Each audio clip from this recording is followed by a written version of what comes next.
old days of a million idents before every game.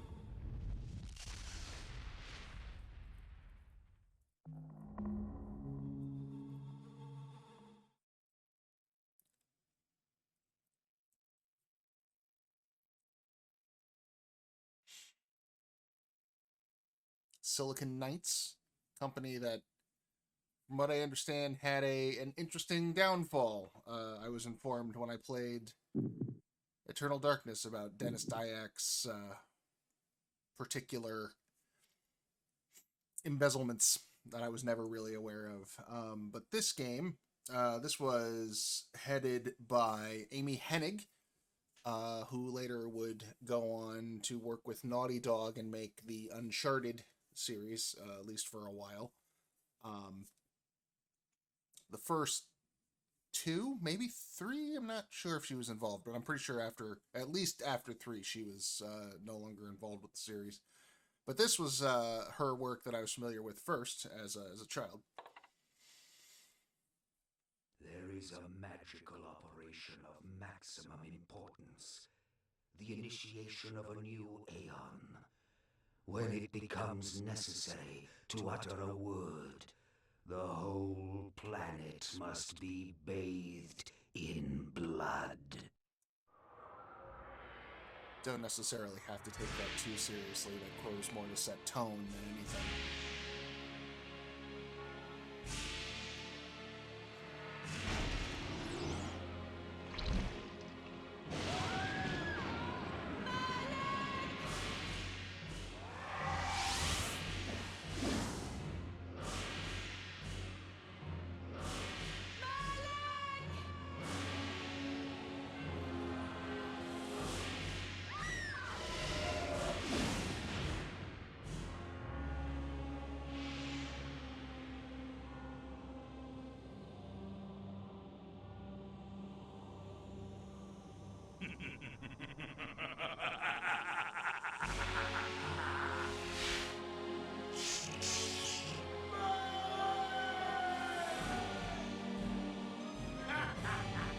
Call your dogs! They can feast on your corpses!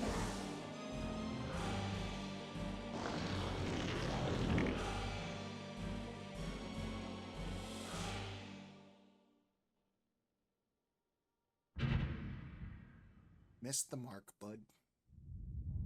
For fulfilling the circle of Malek the Southman, you are hereby damned. It's the voice of the late great Tony J. The pleasures of the flesh are no longer yours. You have but one purpose, damned warrior. You will serve us for eternity.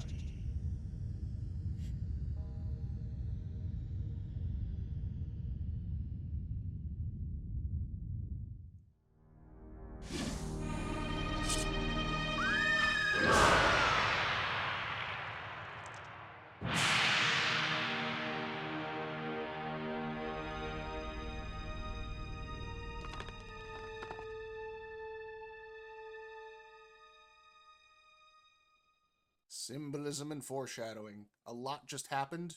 It'll all be explained in time. For now... The tavern's closing. Best be on your way, stranger. What?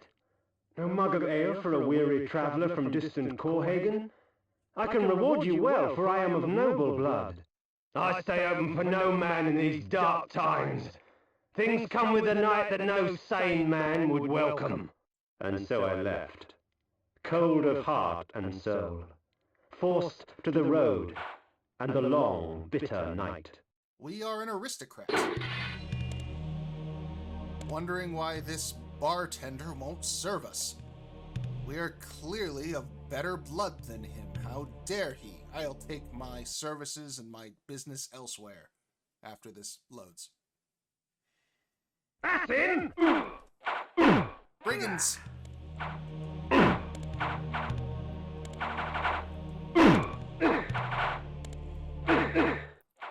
End it!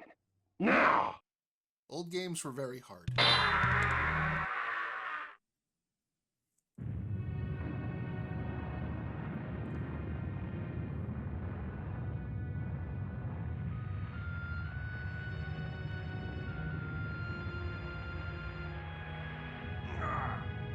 They, Victus.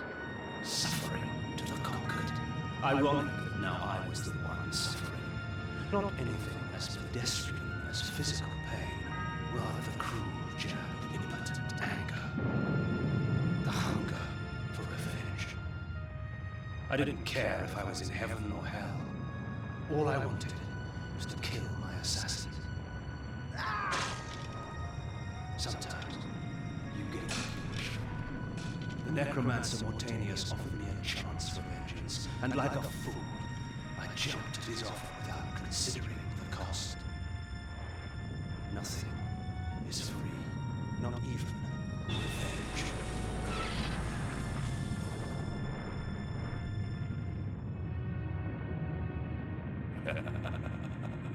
You will have the blood you hunger for.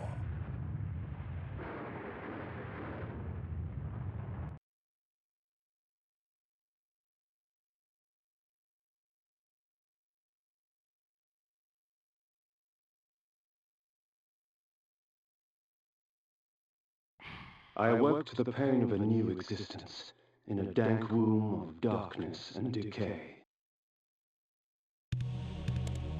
Our lucky hero is voiced by Simon Templeton.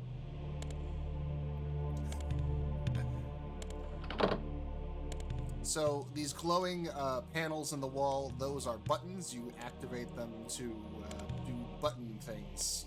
In this case, it was to open this door.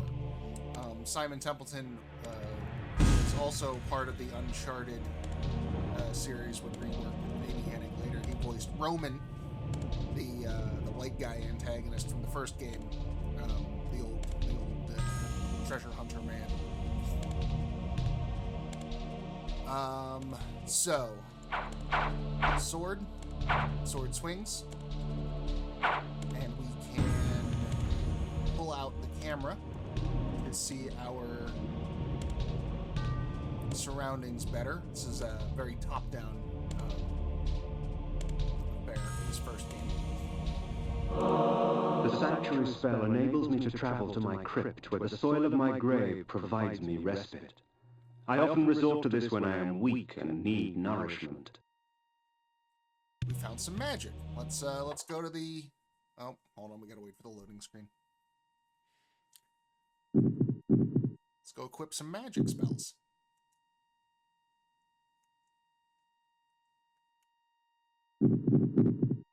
Sanctuary. The sanctuary spell enables me to travel to my crypt, where the soil of my grave provides me respite. I often resort to this when I am weak and need nourishment. I'm very proud of their voice acting in this game, and it's one of the game's higher points, the performances, so they make sure you can revisit it whenever you want. Loading.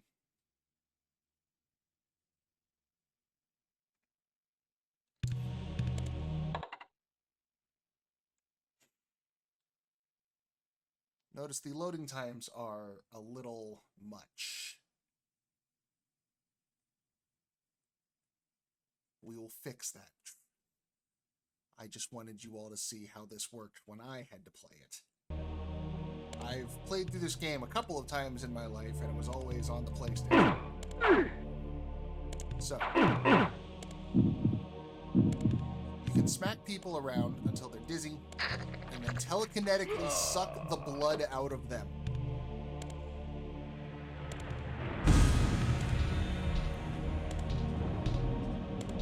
The version of this game that I played is not optimized very well. Everything you do has these stutters and these weird loads, and the loading times are very long. But we fixed that. Alpha Wolf Dagron actually pointed me to a patch by a fella named Varrock. Christian name, I assume. Birth certificate and everything. Who patched the PC version, which was notoriously terrible. In lots and lots of ways. Very unstable build. But also, so the patch was originally to make it translate the PC version into the PlayStation equivalent. But, real quick, push this rock and get a card. Reputed to have been ripped from the chest of the greatest vampire to have ever existed, Janos Audron, the heart of darkness restores vampiric unlife. Life is precious, Janos discovered, as it was torn, throbbing and bleeding from his own body. We're definitely going to come back to that later. But in the process of fixing the PC version, also decided to might as well cut the load times out and make it just a better, more functional product all around. This ancient vial bears with it a dark gift indeed, for with it my life force is increased. So those are our heart containers. They're going to increase our health, which you'll notice that red vial on the bottom right. That's our health bar. That's going to get bigger as we collect those. Not as dramatic an increase as your typical Zelda-style heart container. They're more incremental, so we'll be getting a lot of them, but you will definitely notice the difference over time. Also, we will occasionally come into these poor, wretched souls chained to the wall.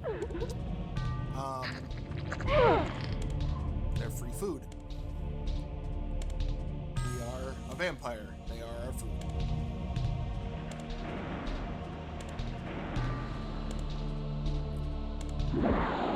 These ancient symbols of power contain raw magical energy that increases my own capacity to summon energy for the spawning of spells. Similar to health, but self-explanatory there. The blue orb on the bottom right there, that is our magical energy. Now, the thing to be careful about, especially with the ones on the walls, is you can kill them and waste your food. So be careful, don't swing too recklessly around them. We have a skeleton here, just kind of walking around in circles. Skeletons have no blood, so they are enemies, but you cannot eat them. That pickup there, you notice there's a little blue fingernail above the orb on the bottom right. Those are magic pickups, they just replenish our MP. And finally, within the walls of these chambers I could find respite, and if I so chose, resume my journey when my weariness abated. big fancy way of saying these are our save points. We won't be saving, because this is the last we're going to see of these strange, prolonged loading screens and issues.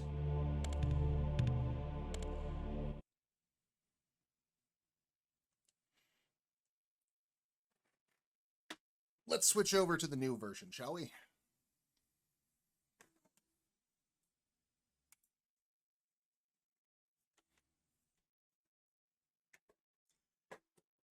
I played through the game twice and then some, and that's how I had to do it every time. Much better. So zippy, so fast. Also, Iron Sword. better audio and Iron Armor.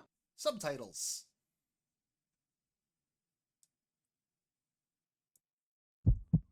Iron Sword. Forged by the Cerioli, the legendary weapon masters of Nosgoth, this blade will serve me well in life and beyond. Iron Armor. As it was born from hellfire, forged by the necromancer's magic, my armor resists fire and provides me with strong defense. There are little recorded descriptions of every spell, every item, every piece of equipment in the game, just like that. When I was young and playing this for the first time, this was one of the first things that ever made me want to become an actor, was listening to Simon Templeton. I'm a dork, but I own it. Sanctuary. Better. The Sanctuary. There we go. Buttons are a little different Sanctuary. on the PC version. The Heart of Darkness. Reputed to have been ripped from the chest of the greatest vampire to have ever existed, Janos Audron, the Heart of Darkness restores vampiric unlife. Life is precious, Janos discovered, as it was torn, throbbing and bleeding from his own body. So, the square you'll notice on the bottom right, on the HUD, below your character portrait, that is where your spells and items go. You can select them from a quick menu and have one in reserve.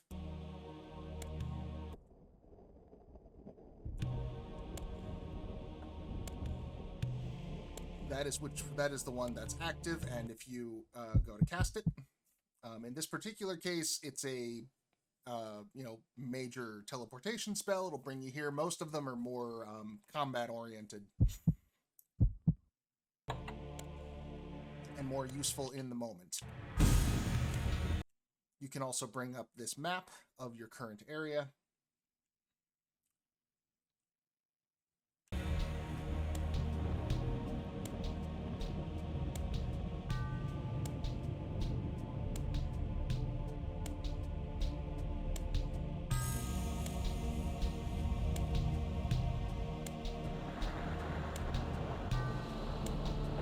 The world had changed to my eyes.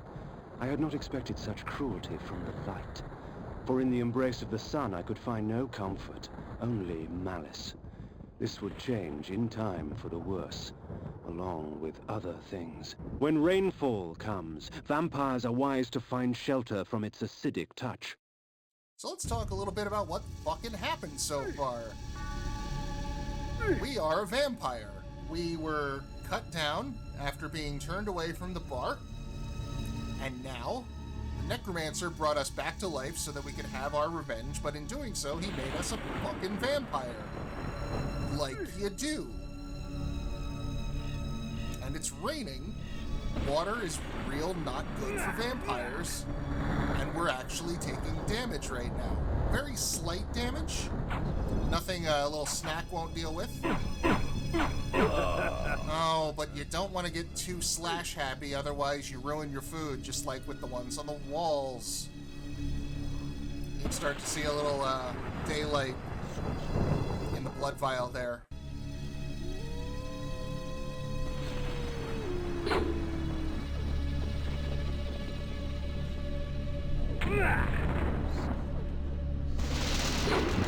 Careful around them skeletons.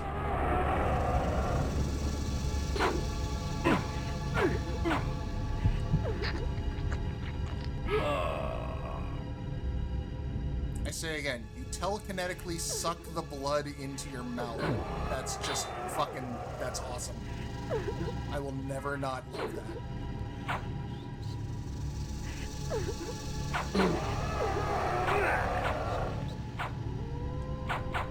They Victus! You're ready to hear that a lot.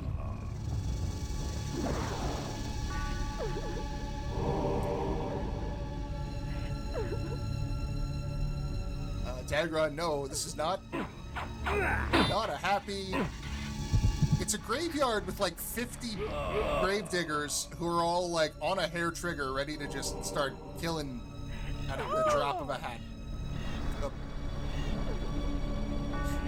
So, going through the chapel here, there's a save point there, but we just saved, so we don't need to worry about that. I'm gonna have a drink and move on. Because we got a mission to complete. We gotta go kill the people that killed us. Vengeance. Alright. Another little indication of how buttons can work. There's this pit of spikes that's blocking the way. And now, that tile has been filled.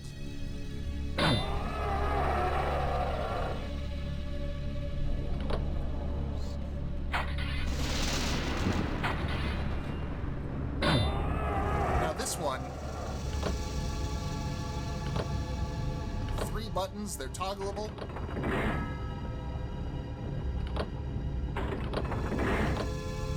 How you're supposed to figure that out, trial and error, I suppose, but there's only 3 of them. It's not that difficult.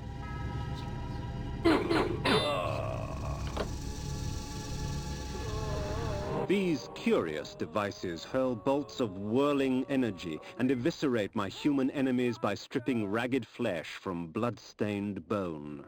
Gruesome. Now, the most recent item you collect is always going to be in the center here. But these hearts we found earlier, these are worth keeping equipped at all times. You can actively use them as your healing items, but they also work like rations in Metal Gear Solid, kind of. If you have them actively equipped, if you die, they will bring you back to life with a small amount of health. The trade-off being, yeah, auto potion, Dagron, auto revive, kinda. Auto Phoenix down. But the trade-off being, if you actively use them, they give you much more health than they will give you if they trigger automatically. So it's worth it if you have the time and the wherewithal to actually chug them.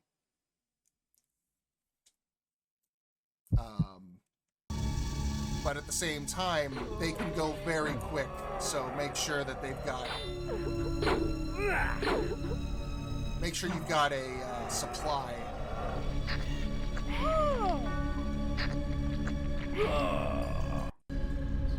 And you always want to lean on the perishable food stores whenever possible.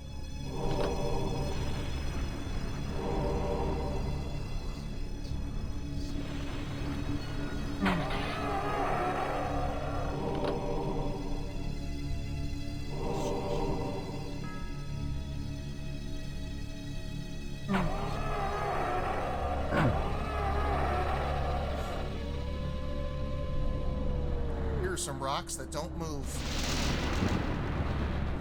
We'll deal with those later. Treasure chests. Sneaky bastard. There we go.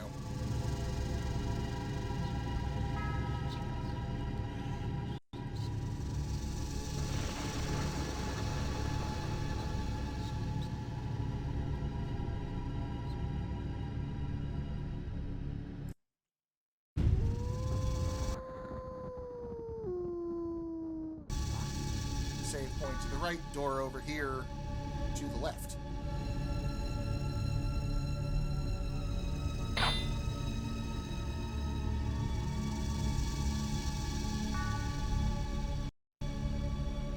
To the left. But not quite as left as I wanted it to be. Hunger and weakness are no bar to vengeance's call. I would find my slayers and send them back whence I came. Oh, hey, there they are.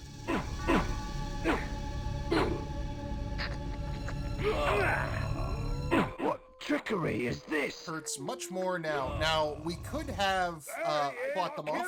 You bastard! If we put you down once, we could do it again. Their sneering faces were forever etched upon my memory. I had crossed death for this moment. My mind was empty save for one thought. I would kill. You can also hear Tony There is J. no greater release than that from vengeance sated. With my assassins dead, my quest was over. Except for that one and that one up there. You can hear Tony J in the pack of brigands. He's the piratey sounding one that calls you a cur. That's just love his voice. He's been in a ton of things. Most notably, you probably would recognize him as Frollo from Hunchback of Notre Dame. He was also the villain on Reboot back in the day, a really bad cartoon that I watched as a child. Does not hold up, but I have the nostalgia, so it lives by nostalgia points for a lot of people.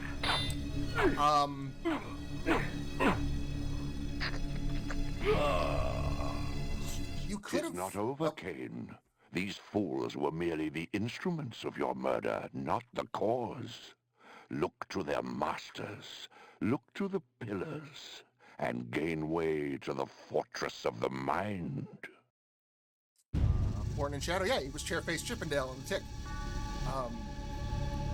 Carving his likeness into the moon. So you could have fought them off more when you were human. You swing slower and do less damage, but you can actually kill them. The downside being that they will just infinitely spawn until you die. So vengeance sated, we now are told to head to the pillars. This was where the bloody deed of my murder took place. I would not be kind to the denizens that lurk here. They would taste my steel, and I their blood. This is a very verbose game. Citizens just walking around. The difference being NPCs that are chained to the wall, you can slash them once and they die. You can drink them straight from the wall. Here you actually have to give them a smack first. But you don't want to go through them unnecessarily because, well, that woman in a pink dress? Oh, I guess they'll start this later. Later on, when you eat a civilian, they will be gone. You can actually screw yourself out of some secrets by killing the wrong people at the wrong time.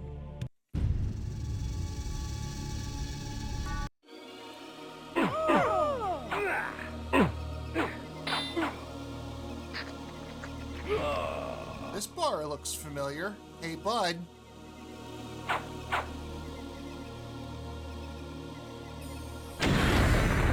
And that's what you get.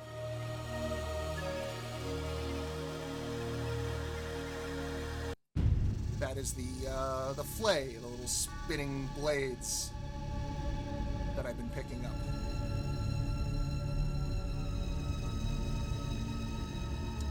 Also makes a little more sense for Cain being A, a marauding vampire, and B, a dickhead noble to just kind of march into your house and steal your shit. Certainly makes more sense than the hero of time, champion of the people.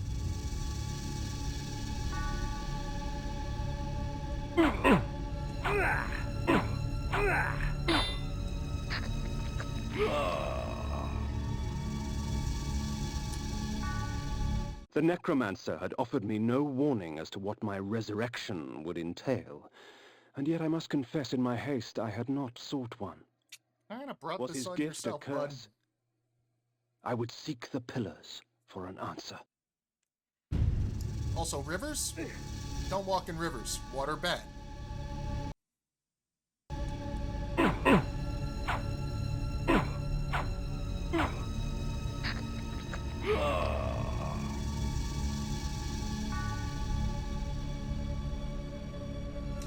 Now, I should point out there is an element of this game coming up fairly soon.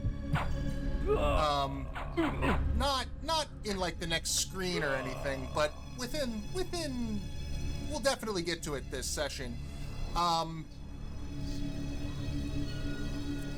This game was made in the 90s, and there were certain stereotypes about the Romani that made their way into a lot of fantasy settings and beyond. At the time, there was a word to go along with them that was kind of thought to be benign. Turns out it's super racist. And I'm not going to be saying it, but Simon Templeton sure will be a bunch. It's not good. It's not a thing to be proud of. But that having been said, it is coming. And if that's a thing that might, upset someone, I would recommend, I'll do my best to bring it up when we get closer to the time, but just, be aware that that's a thing. It's not a huge deal. It's not like a major part of the game. In fact, I think after, in the rest of the series, it never comes up again, but,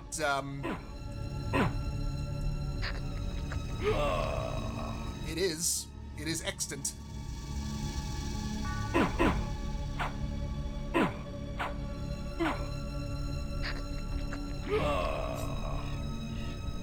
Nineboat says such was the style at the time. Yeah,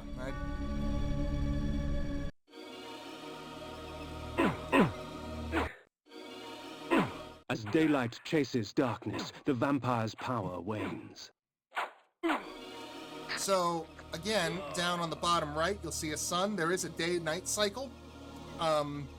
You actually do more damage during the night. When the sun comes up, you are not killed. It is one of those vampire myths, but you are weakened. Think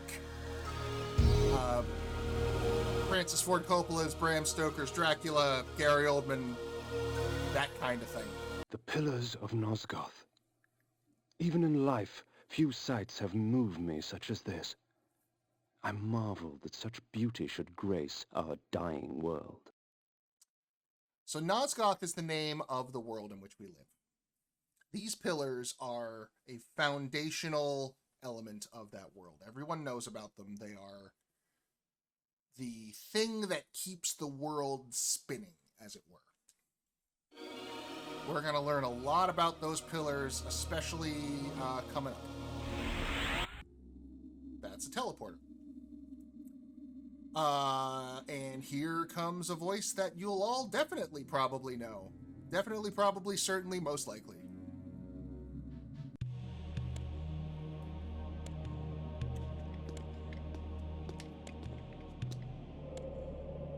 Nopraptor, your madness has shattered our dreams and blinded you. Keep your distance, or I'll send you back to hell, spirit! There is nothing left of me to fear, vampire. I'm only a shadow of my former self, Ariel, the balance of the Circle of Nine. Even so, I can provide the answers you seek. I seek only a cure. There is no cure for death, only release. You must destroy the sorcery that is now poisoning Nosgoth. Only then will you realize peace. The Nine of the Protectors of Hope were sworn to use their powers to preserve our world. Now these pillars have been corrupted by a traitor. My murder at the hands of this beast drove my love Nopraptor mad. Now he spreads misery and pain among the Circle, crumbling the very foundation of Nosgoth. You must restore balance. You must right the pillars of Nosgoth. I care not for the fate of this world. Then for yourself, Cain. Beware the unspoken.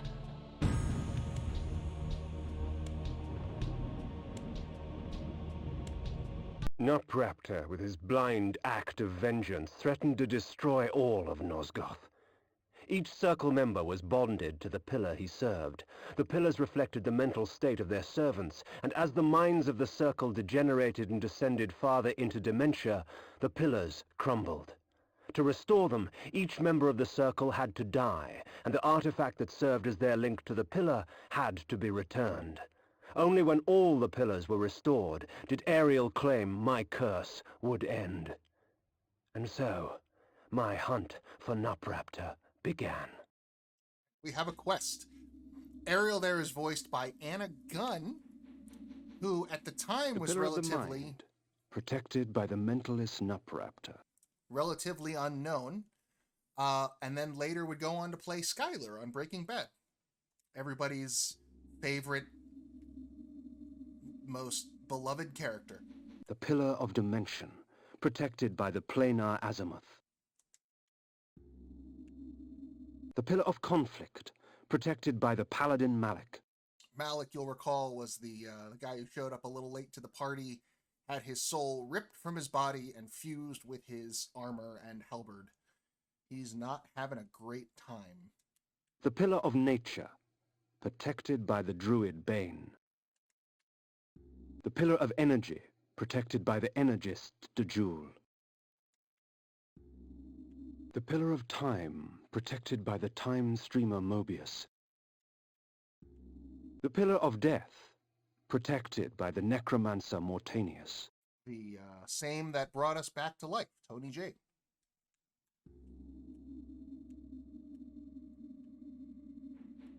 One more, come on. The Pillar of Death.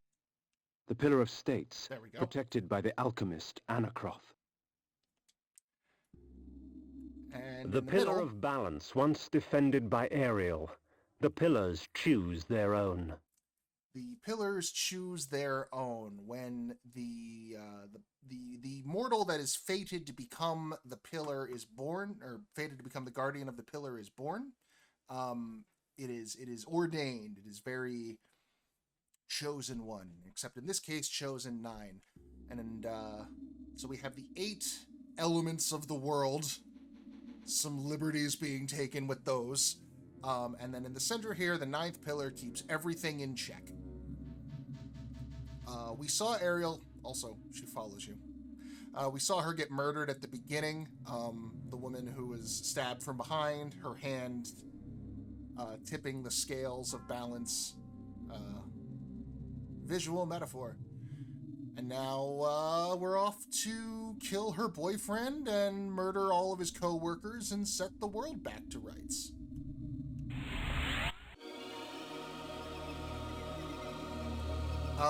This is Strike. This is the game. These pillars. The quest of the game is to find these 8 people, track them down, and kill them. We're off on starting off with the mind, Nutcracker.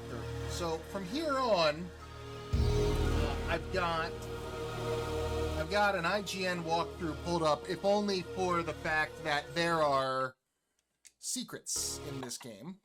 You see down there, 0 out of 100. Most of them are things that you can stumble across on your own, but it's a good way to make sure you see all the sights, as it were. It also keeps track of your kills, your food, and your mutilations, such as when I threw the flay at that bartender. The time played is in-game time, not necessarily real-world time, by the way. So I am going to have this walkthrough pulled up just so I can check through and get the secrets. I'm going to do my damnedest to get all of them. Some of them I'm going to have to do off screen because there are a couple that require you to wait for several hours. And I will do that on my own time, most likely in the background while doing something else. These beacons serve as landmarks during my flights in bat form. Once I have committed their locations to memory, I can always return.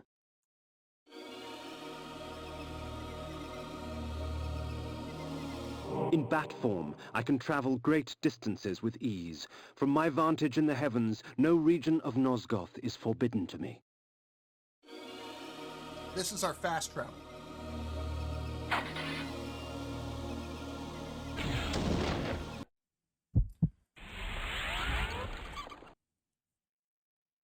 By turning into a bat, we can fast travel around the map. Currently, we have nowhere to go. We're not going to be using this one much, because it,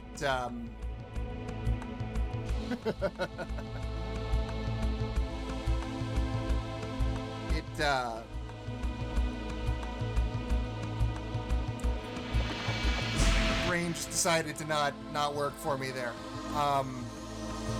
It overrides a lot of the game. You miss a lot of stuff.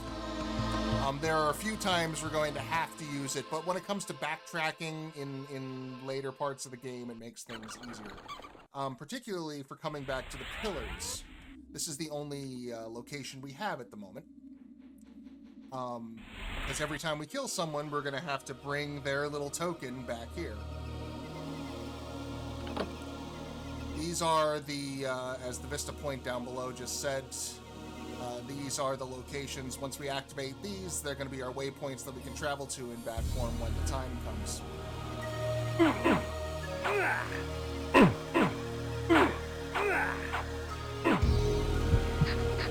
You can also drink multiple people at once if you're really low on health and they're available. So these are shrines. We're going to be getting a lot of these over the course of the game. This is where you get new spells and items. You'll know them when you walk in, right here, you're going to see the icon of the item you're getting. Think of them as just little mini dungeons.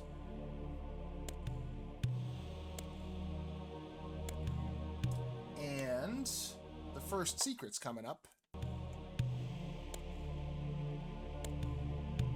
So let's go ahead and save.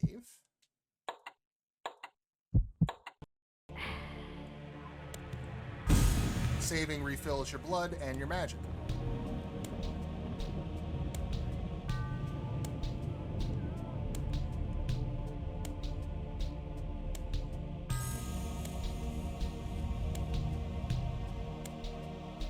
Aha. So the secrets are kind of bucky.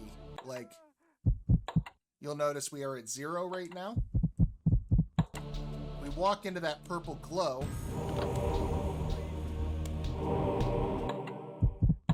That's number 1. That's kind of how most of them go.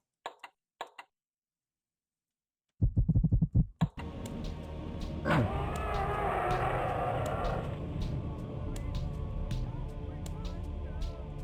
let's see. Secret 2 is also in this dungeon, so we're gonna keep an eye out. Oh, bumped into the skeleton. Please help me, kind sir. Please help me, kind sir. That you'll hear even more than Ve Victus. Please help me, kind sir. Please help me, kind sir. Keep an eye out for them moving spike balls. While it is true that natural light weakens a vampire, magical light can have many uses indeed. Please help me, kind sir. Please help me, kind sir. And I can see. Please help me, kind sir. Half the time you'll want to eat them just to shut them up. Please help me, kind sir. You can also see, based on like just how things are moving, how the ping pong effect can take hold, and you can get knocked from one thing to the next, and it's actually really easy to die in this game if you're not careful. Help me, kind sir. Please help me, kind sir. Help me, kind sir. Please. That echoing is just multiple NPCs saying the same thing as it happens simultaneously.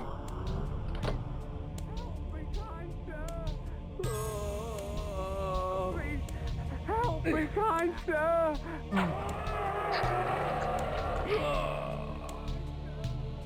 Switch opens up the door.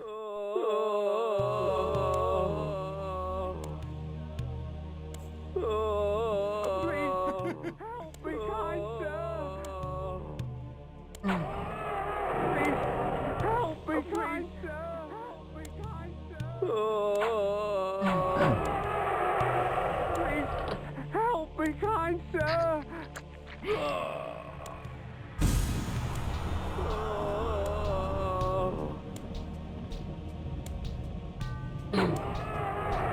Please help me, kind sir. Please help me, kind sir. Please help me, kind sir. Yeah, see, the skeleton explodes, knocks you into the spike ball.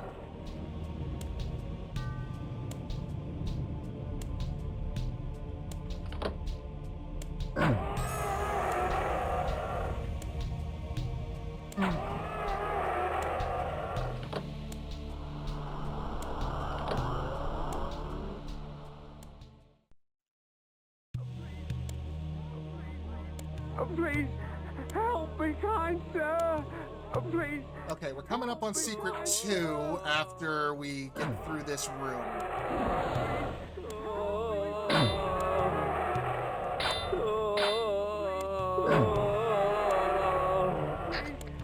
Please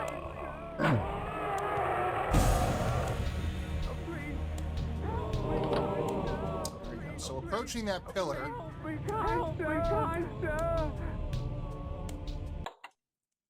Oh, that's secret 2. Opening those, approach the pillar, open those doors.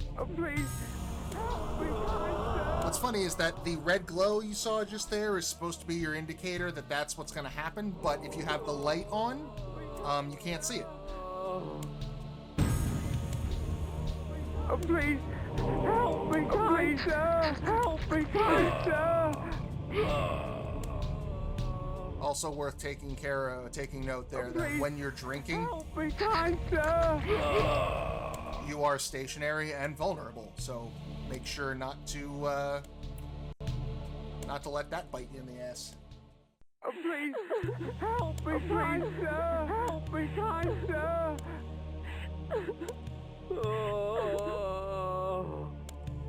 All right. We've got a little ways to go until secret number 3, so don't need to look at that. Please, help me, Kaiser! I would definitely have switched it up so that maybe they didn't talk quite so often, but it was the 90s.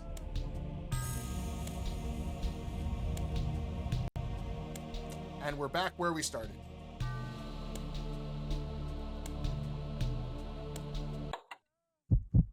A lot of these are not mandatory. You can get through the game without most of the spells.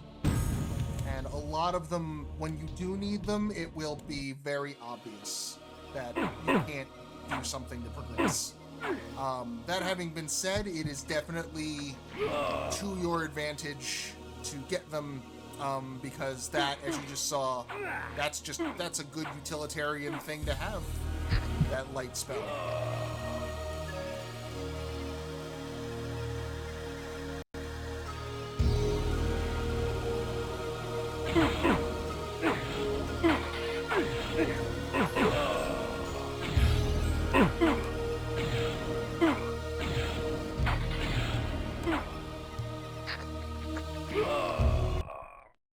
This points us back to Siegstruhl, where we died.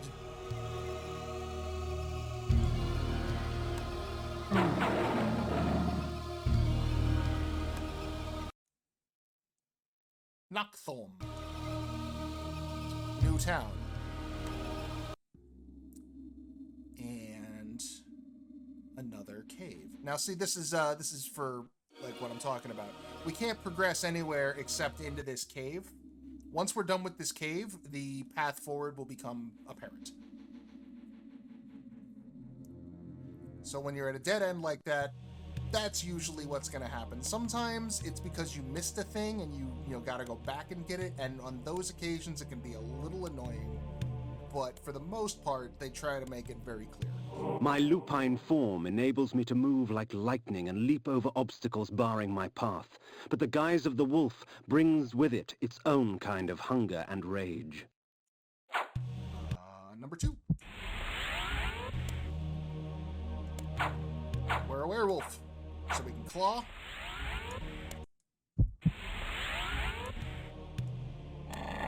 And we can jump.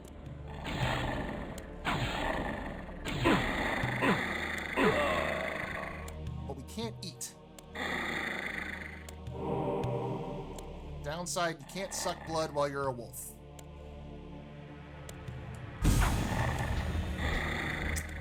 You also move faster, which can be a curse in its own right, because that ping-pong effect, you can get knocked into things. Well, you can drink blood while you're a wolf, my mistake. You can get knocked into things faster and die faster that way.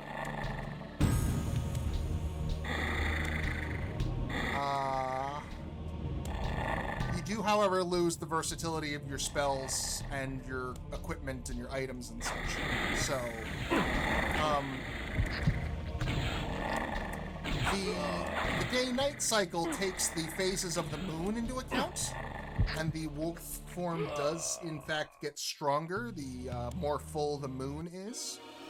I'm just not a fan of fighting in wolf form. And these plateaus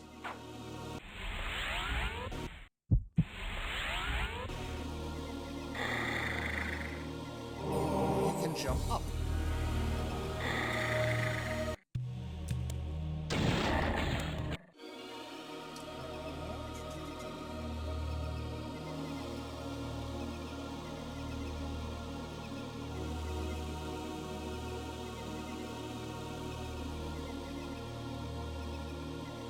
Checking the guide really quick.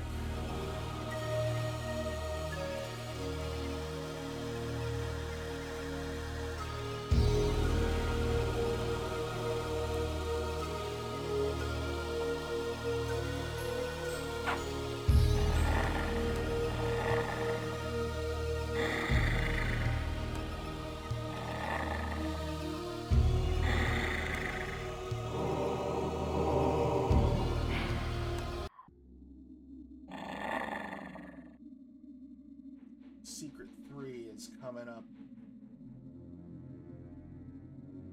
after this little dungeon.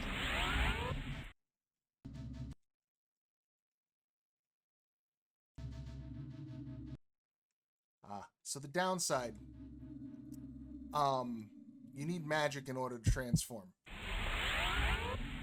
Your magic does regenerate, on its own, but being in wolf form will take it. It costs magic to sustain the form. So if you run out, you will revert back to vampire. Then you'll have to sit and wait for the magic to come back on its own, unless you have like that, for example.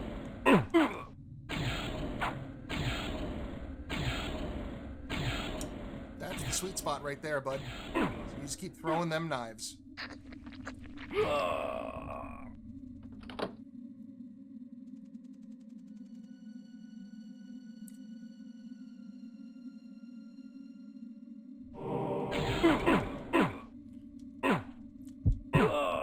your weapons just have the entirety of it in front of you as an arc.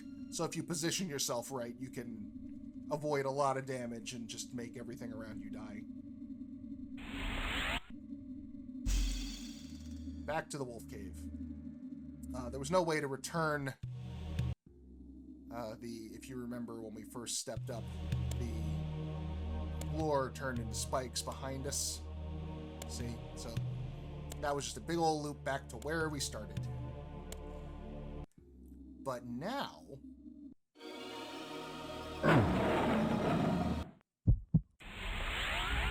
can jump up here.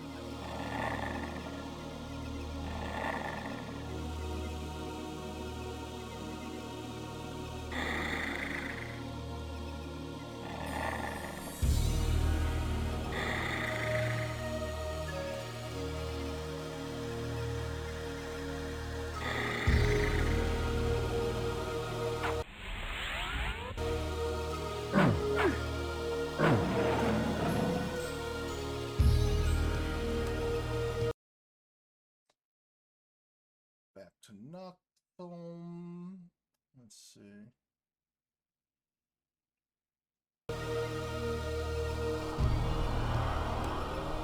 Didn't need to cast that. Okay, I do need to go to the left over here, though.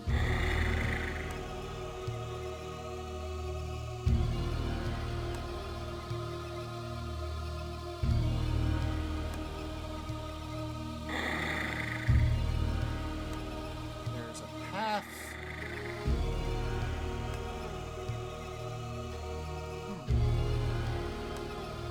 Or maybe it's left up top.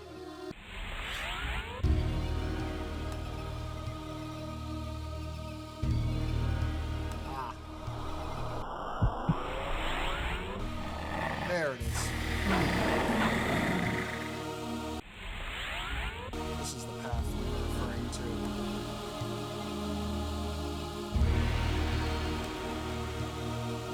So, another bat beacon. Now we've got that there in case we need it.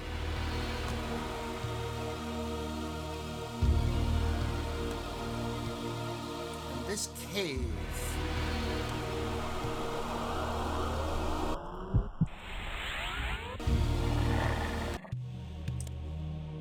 This is, well, Kane will explain it. One must be wary in dealing with the spirit forges.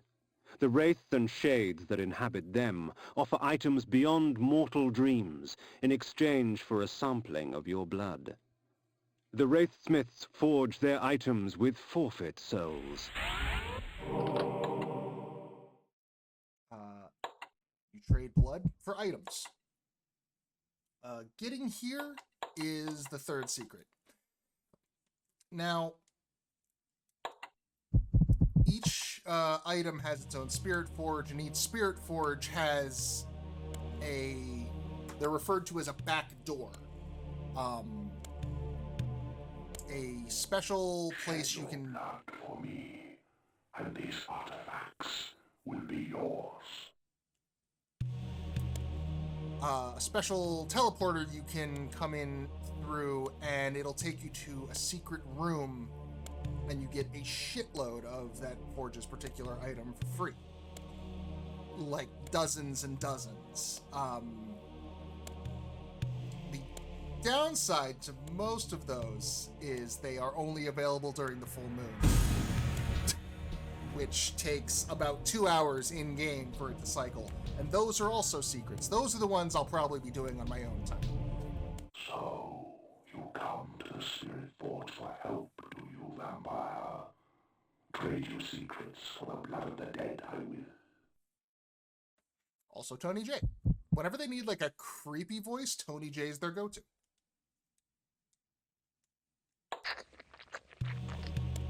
So I have lost my health, but I've gained a shit ton of flay. Like 10, I think. And health comes back.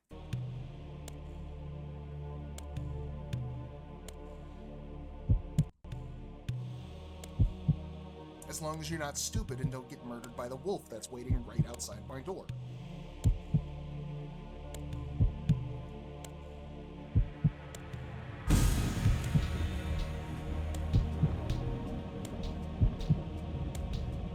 But since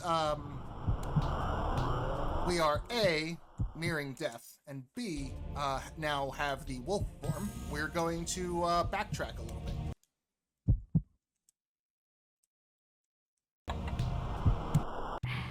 So this is what Sanctuary does. It brings you back to this spot right here at the beginning of the game. The upside to this is there's a lot of easy food.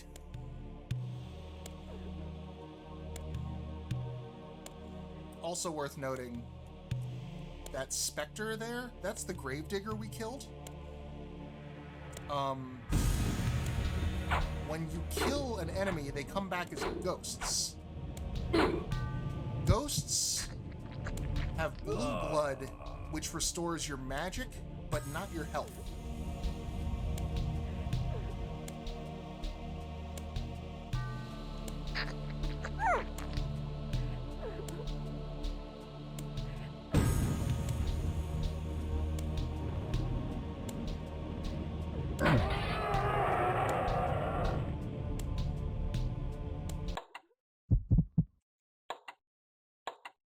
That's what I was referring to earlier when I was saying you can screw yourself out of some secrets, because there are parts where you actually need a living human body person in certain locations in order to activate certain secrets. And also the fact that if you eat all the food unnecessarily, as we just saw there, you might be hungry later and you've got nothing. Like the grasshopper and the ant you didn't save for the winter. And now you die of bloodthirst. But we're fine for now.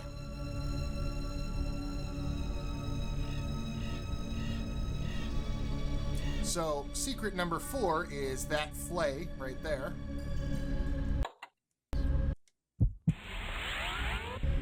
Now that we can do this.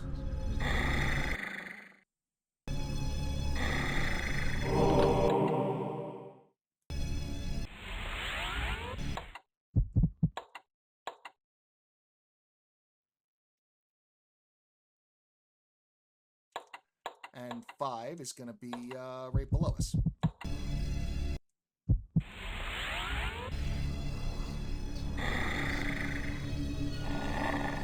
That blood jar there.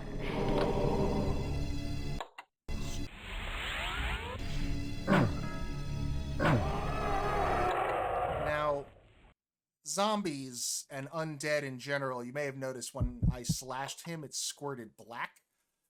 You want to be careful of those. That one dies right away. Sometimes there are enemies with black undead blood. That will actively hurt you. Don't drink those.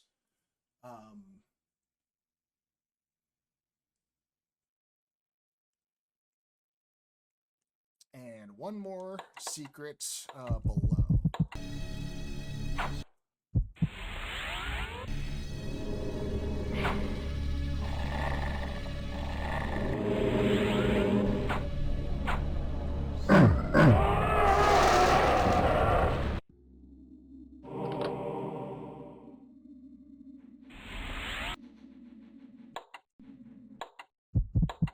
There's number 6.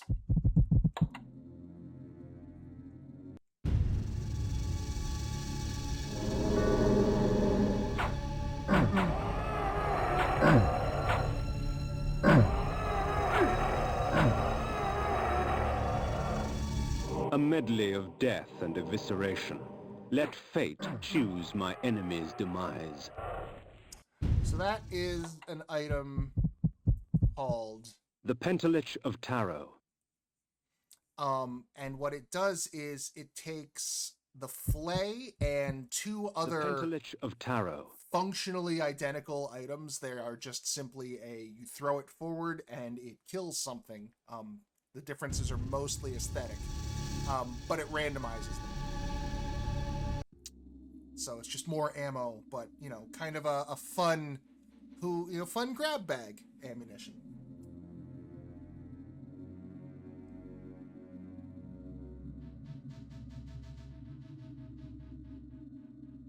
All right. We're going to want to take a short trip back to Siegstruhl.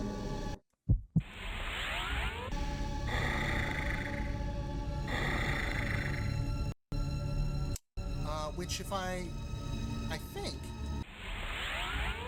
I could be wrong about this.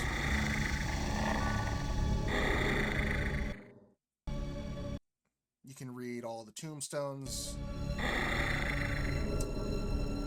Yep, you can just hop over. You don't got to bother going through the...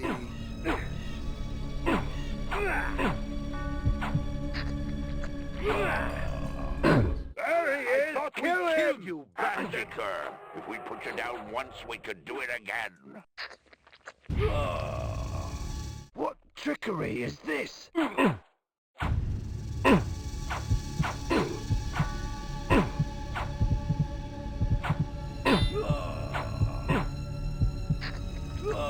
also give you that nice heartbeat audio cue when food is available. My memory. I had crossed death for this moment. My mind was empty save for one thought. I would kill. There is no greater release than that from vengeance sated.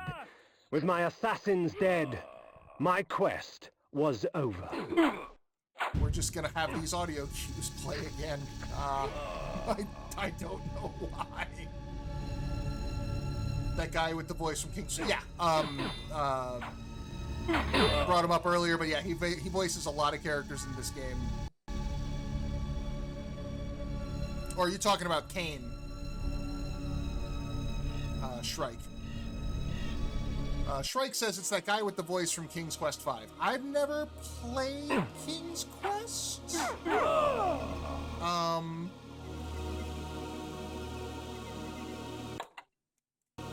So really quick, the reason we came back here was secret number 7 is behind the bar. And one day I'll remember which button is which.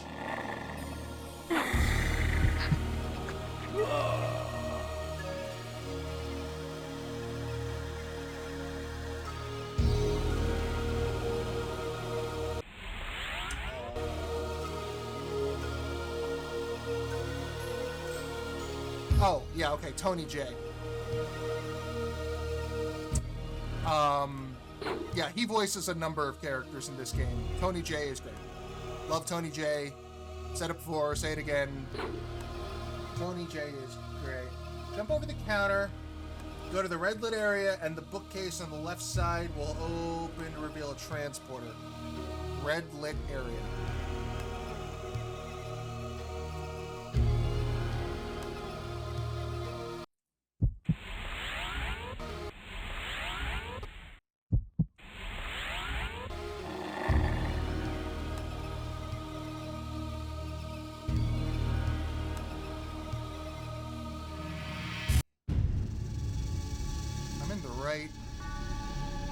Yeah, I'm in the right spot.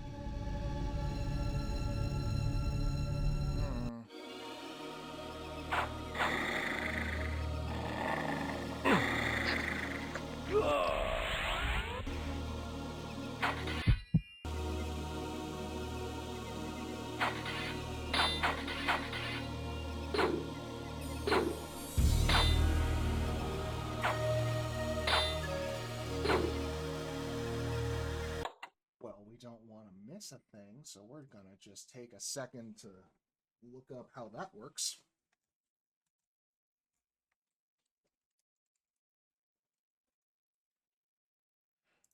So I've got two guides I've got at my disposal. One of them is in order that you would run into them, but you don't necessarily have the items that you need in order to access them. For instance, this one is very, very early. This is like one of the first ones in the list, but you didn't have the wolf form when you were here. So, yeah, red glow. A button. Weird. I'm not seeing a red glow. At least not behind the bar.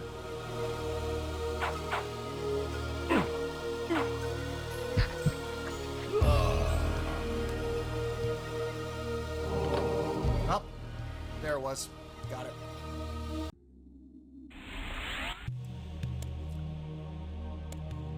So this is the back door into the Spirit Forge for the Flint.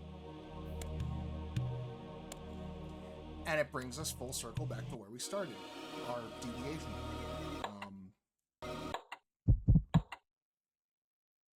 With that out of the way, we can continue with the vengeance.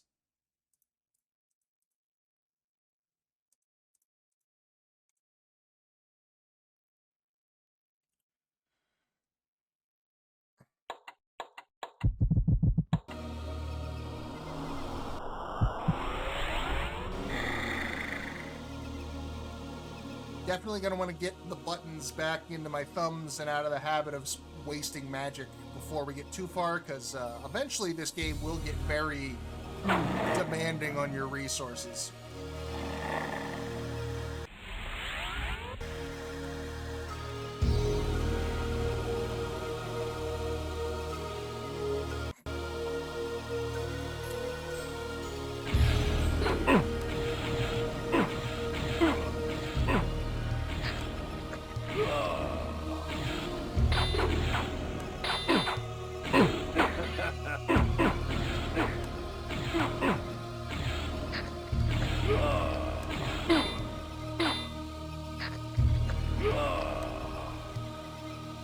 Yeah, Tony J is in this series for basically the long haul. They always manage to find a way to put him in. Most of the voice actors they work with, they keep. Some as specific characters, but even ones where like they don't have as much of a place in the particular game they're making, they will find use for them. Because they have a very talented cast, and they like to make sure that they get work. And I approve.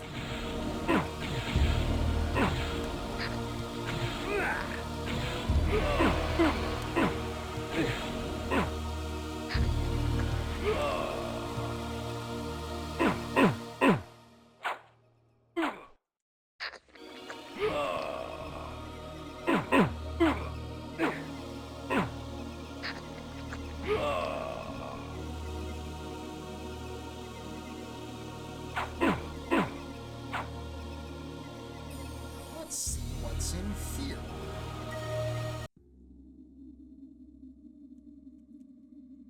Haven't saved in a second. Gonna save early, save often.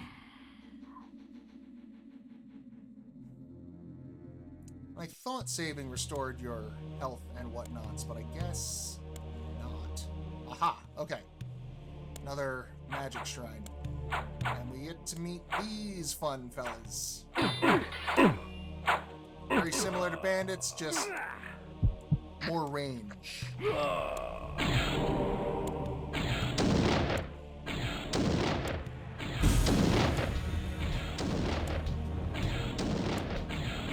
Got some wizardy types. The energy bolt employs magical force in its rawest form. A messy spell, but a potent one nonetheless. Oh, can you hear him? On the wind.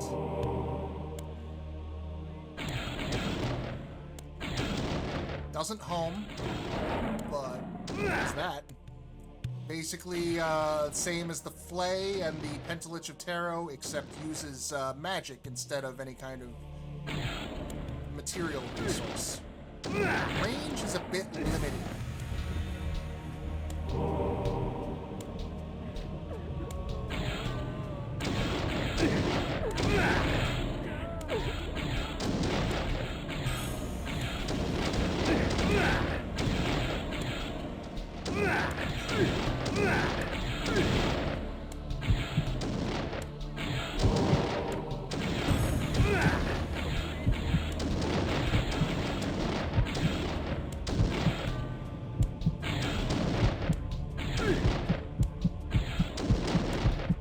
This is how quickly things can turn around.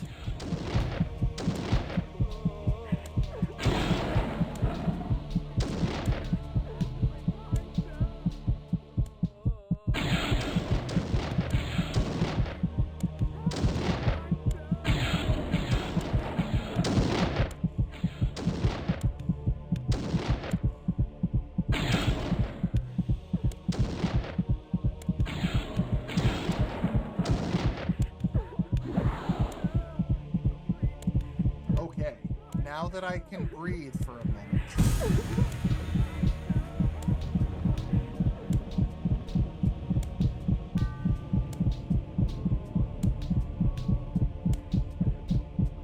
Where's the switch? There's always a switch.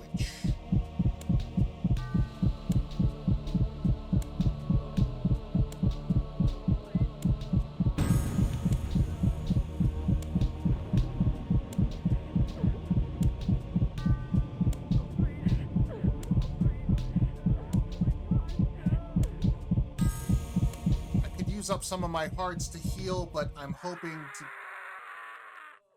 The Heart of Darkness. See how little health you get back from those? I was hoping to get to the food on the wall that you can hear, but I forgot, and now we have all had a reminder. Your health is always steadily draining in this game.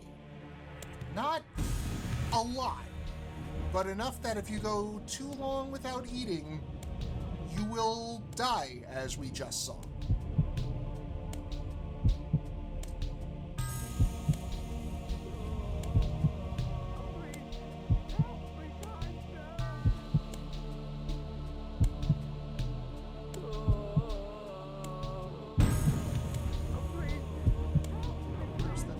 Ah, there it is. So sometimes you gotta reach across like that. I was looking on the floor.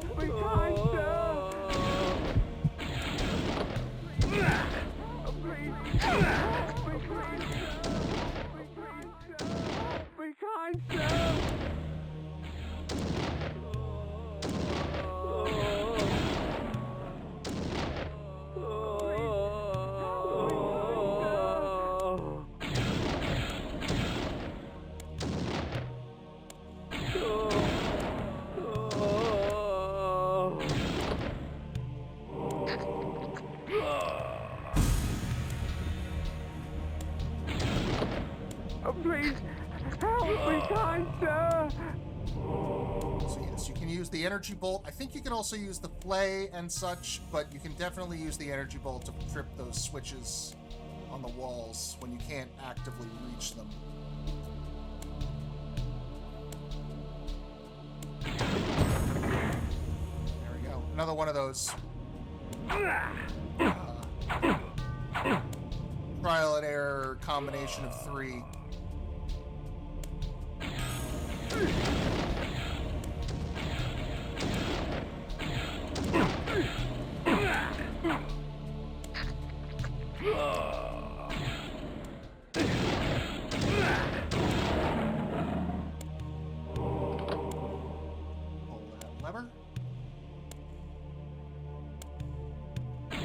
Save that just in case I need mana.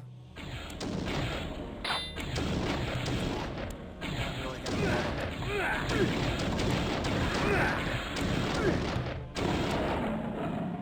Definitely want that.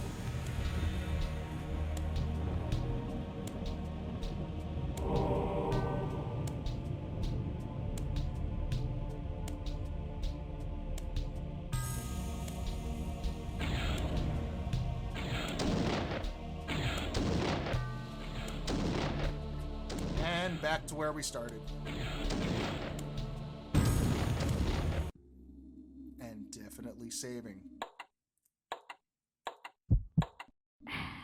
Yep, things can go south real fast. Especially when you're in a situation where the thing that is killing you and with it doesn't the have vampire blood. grows stronger. Like those mages. Then you end up finding yourself slipping into a death spiral. And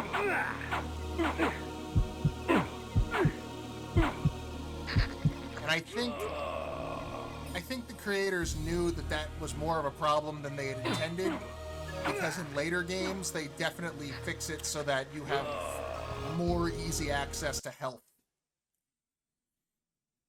and fewer repercussions for dying. Because this game, if you die, game over. Load your last save. You forgot to save? Should have saved more. In future games, that's not so much the case.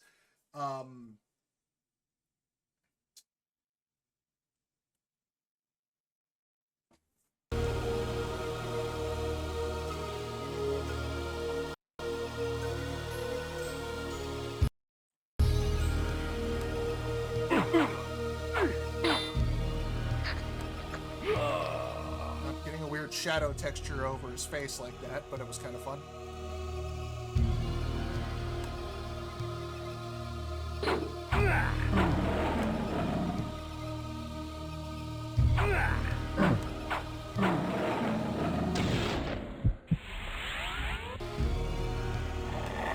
Up here. The blood of ages.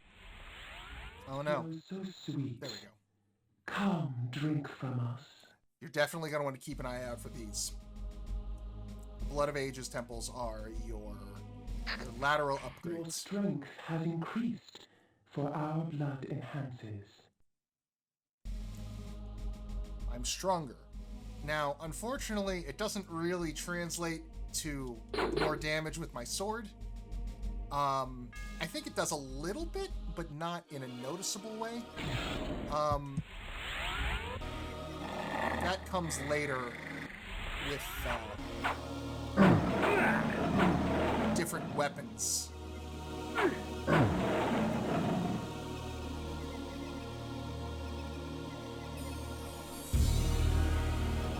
But what it does give you, these rocks that we couldn't push earlier, now we can. The village of Nachtholm was typical of Nosgoth peasantry. Yet amidst the farmers and smithies of the quiet country life prowled brigands and cut-purses. Sounds like a nice place full of cool people. Chill vibes. A pub.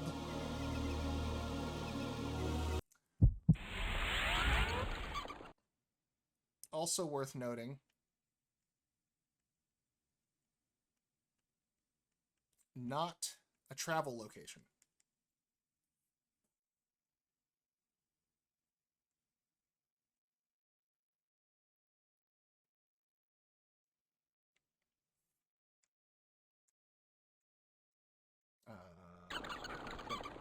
you can't necessarily use towns and villages as a fast travel spot.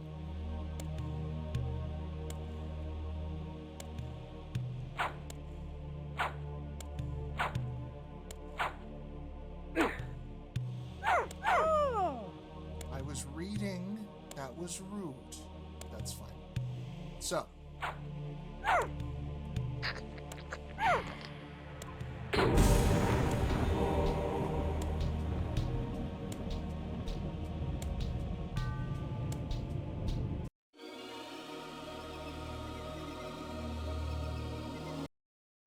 The guide wants us to back travel for a secret at this point, but I'm going to hold off for a bit just because we don't really have a good way to get back here, and so I'm going to wait until one presents itself.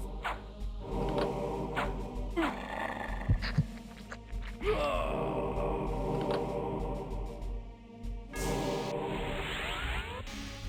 need to jump back, don't I? Okay.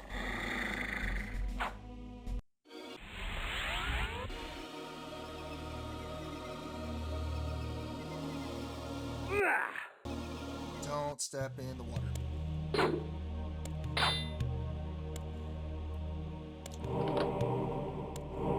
Always worth going through all the buildings. Most of the time, they'll have a couple of treasure chests or some items.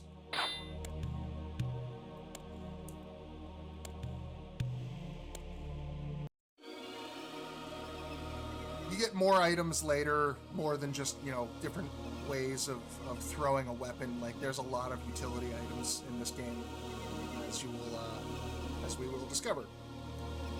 I'm pretty sure this is the thing I was warning you about earlier, so, be prepared for the next, 10 minutes to be a little insensitive.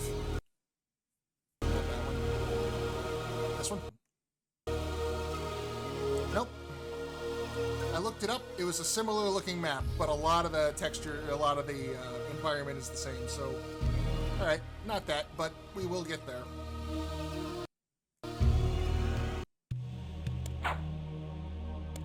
So many people. Of all the methods I employ, this is perhaps the cruelest, causing my victim's body to shrink on itself, crushing bones and rupturing organs till the pressure inside bursts the sack of fleshy skin, spraying its contents for all to see. That item is called Implode. It's grisly.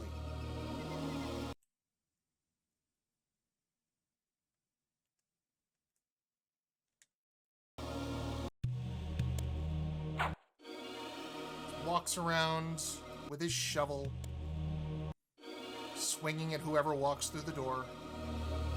Same.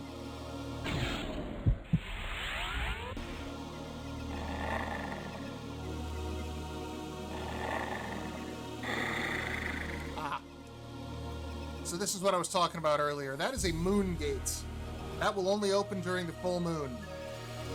I have noted its location, and will not spend the next 2 hours waiting for it.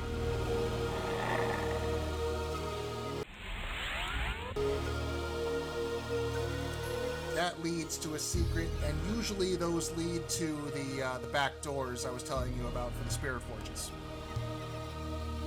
Or at least the secret rooms for the items that they require.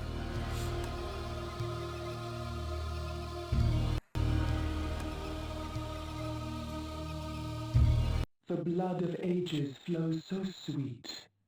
Come, drink from us. Another one so soon. The rain will do you no harm, for our blood preserves.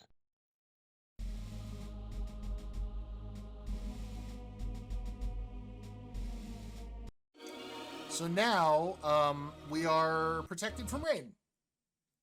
Great. There's a secret cave, though. Now, here's the issue. We got these things in the way, right?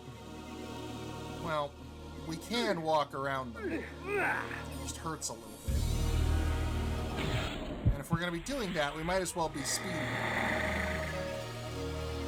Can't jump over them.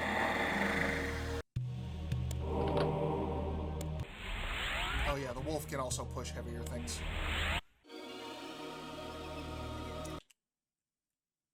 And we ended up in Stonehenge.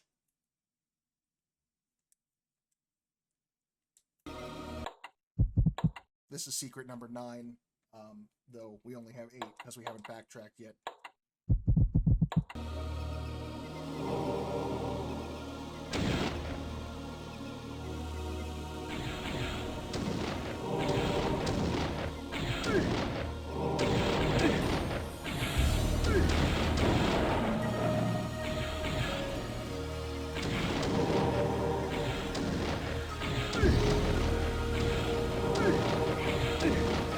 Sometimes it's better to just zip around. In fact,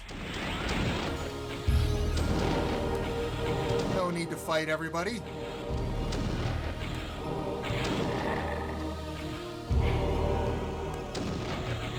Live and let live.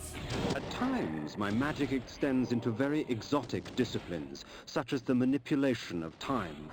I am able to slow time down so I can move about, quick as a wolf, while all others move as though they were mired in mud. Quick as a wolf. I wonder if they intend for you to use that item to get around and collect all of these things, because as you can see, the energy bolt doesn't always kill in one shot. I want that flame. There we go.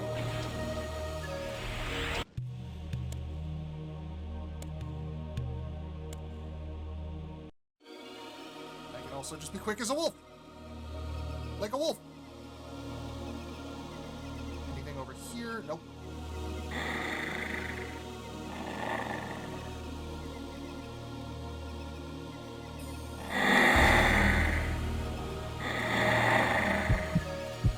We are definitely going to want to go eat. Let's go have us a little snack.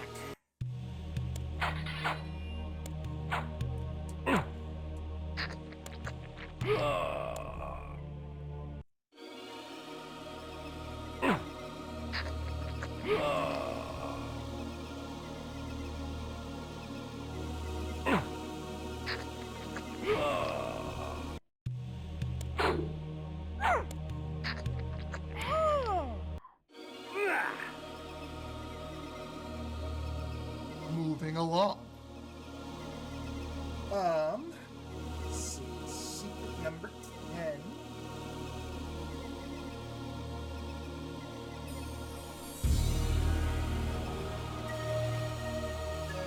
Secret number 10 is that moon cave, which I will do later.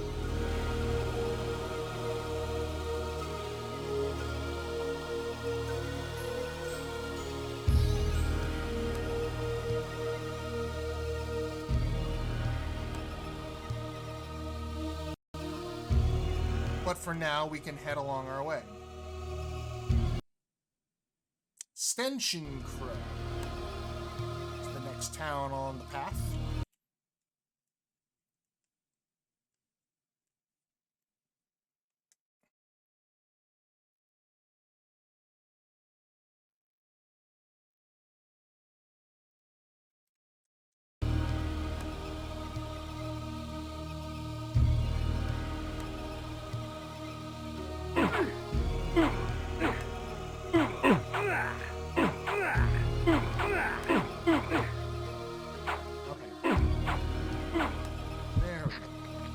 Very meaty, some of these guys. So another bigger boulder we can't push just yet.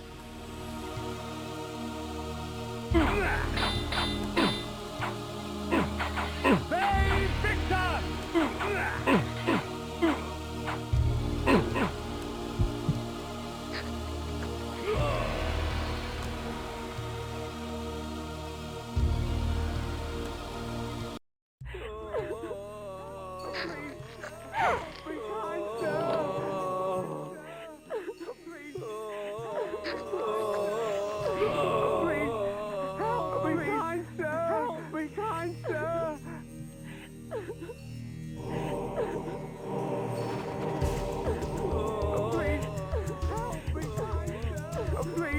This is something we're not going to be able to deal with for a very long time.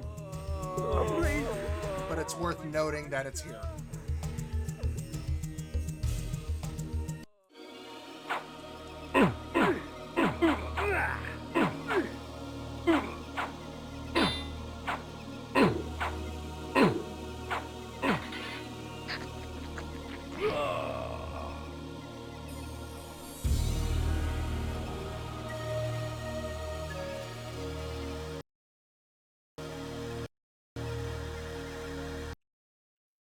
And this is just the other side of Stench and Crow. We will come back here later. In fact,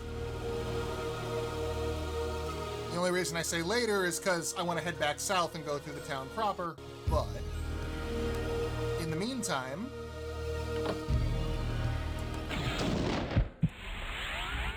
not wolf. Let's go check out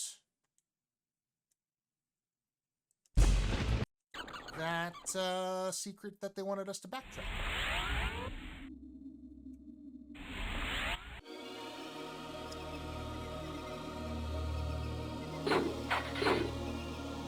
Okay. Stands on top of me and avoids damage.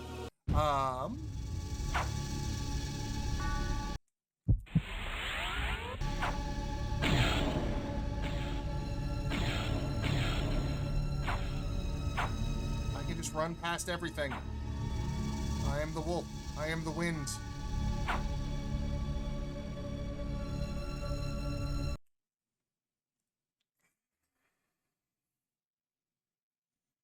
see. Where in the cemetery do they want us to go?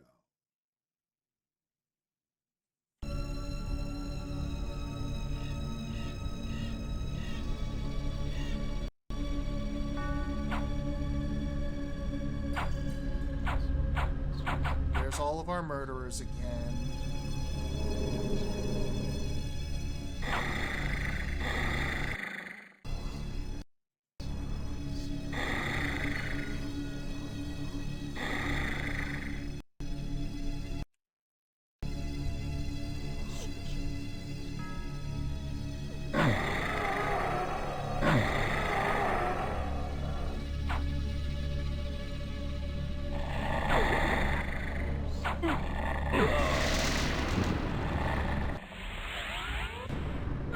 Too loose with the wolf.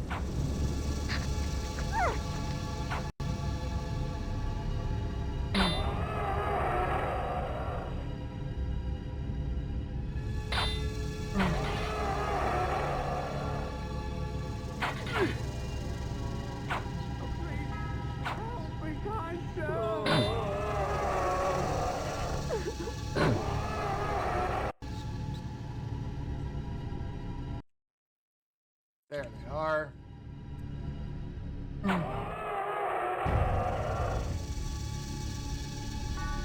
can reopen these, but if you've already gotten the item, there's nothing in there. But now that we've gotten the strength fountain, we can push these off of the switches.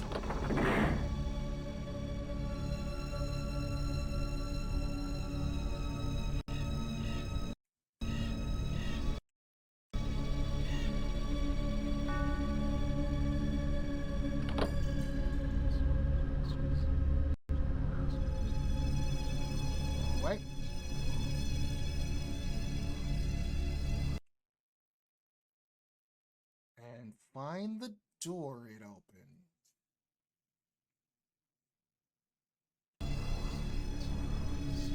Ah. This door.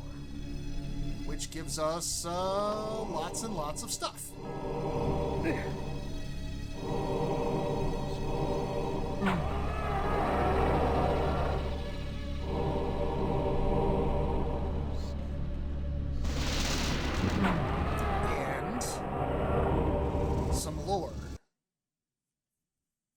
So you can translate all of this stuff. There is a codex you can use.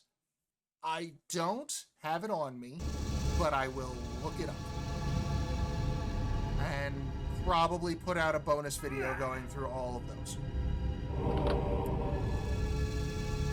unless I find someone who's already done the work, and then I will just link you to that. Because that is where a lot of the deep lore lies. It's not super relevant. Like, the game does a really great job of explaining itself as you go along, but it's handy and interesting if you want to, like, you know, fill in the corners of the story. Also, something to note, you can't do the bat form when you're indoors.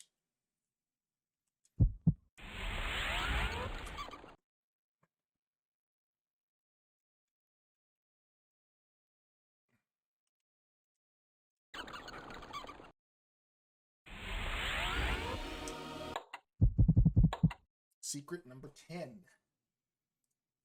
All right.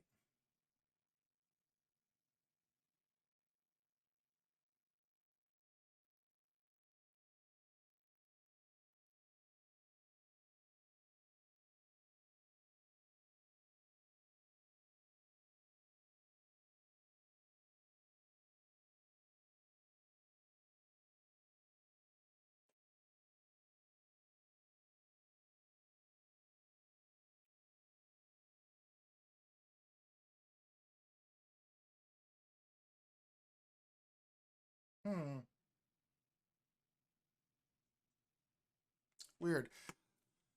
We're one up of secrets according to the guide, but no, come back to it later. I mean, head of the game, so.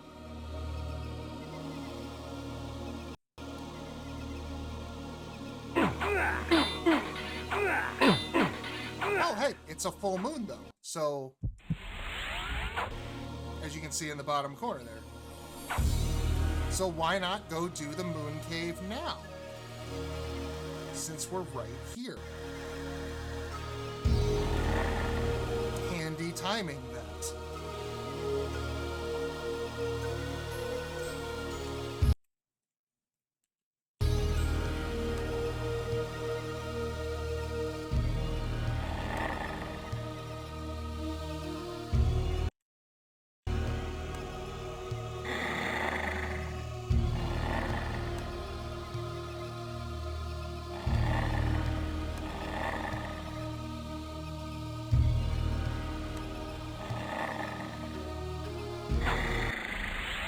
Is that not a full moon? Oh, maybe that's a new moon.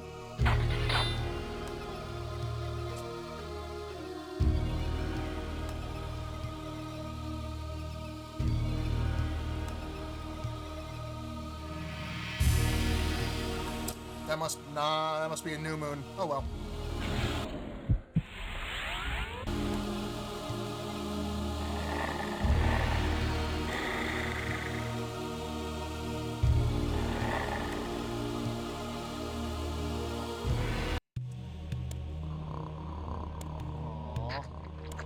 They're asleep.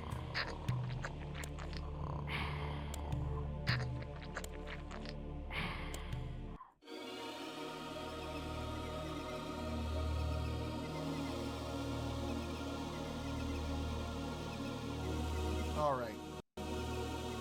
Enough sidetrackery.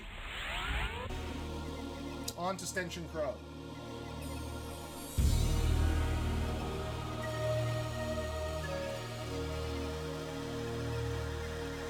The town of Stenchen Crow bore with it the infamous aroma of its inhabitants.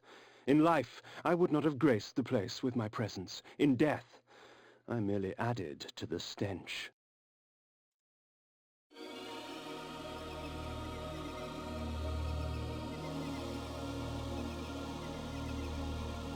We are in a slum borough. And Kane is a snob.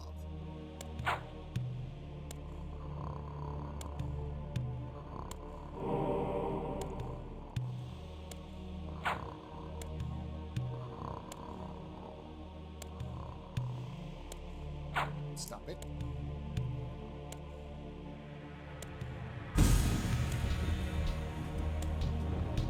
Pink.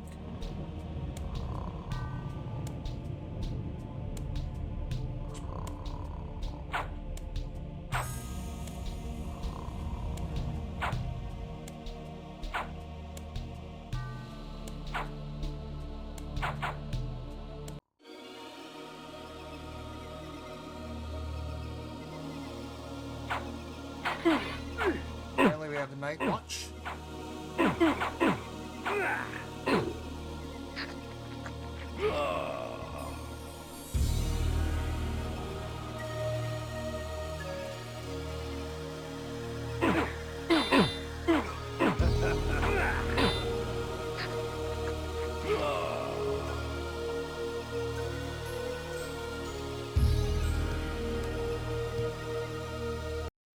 The Bighorn Brothel.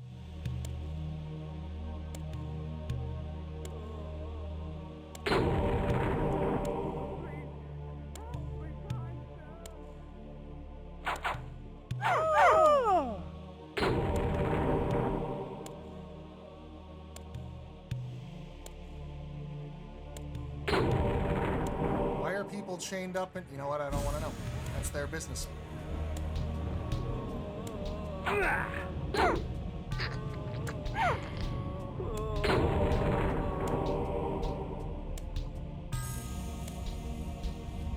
Please, help me, kind sir. This seems a bit more than your typical. Please, help me, kind sir. Help me, kind sir. Please, help me, kind sir. That is a very selective taste for a brothel.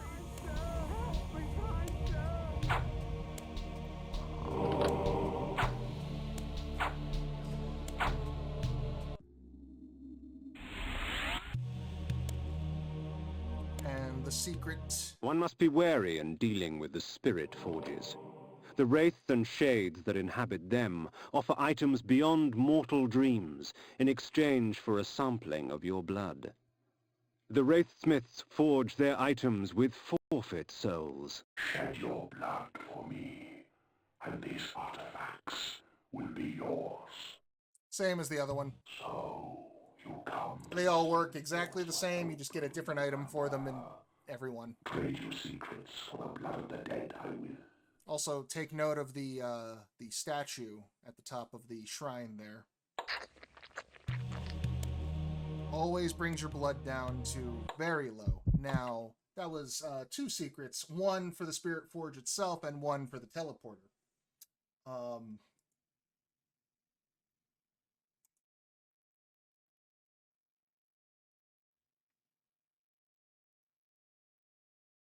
And it looks like we don't have any more secrets until we get to the first major dungeon of the game, And these artifacts which is coming up very soon. will be yours.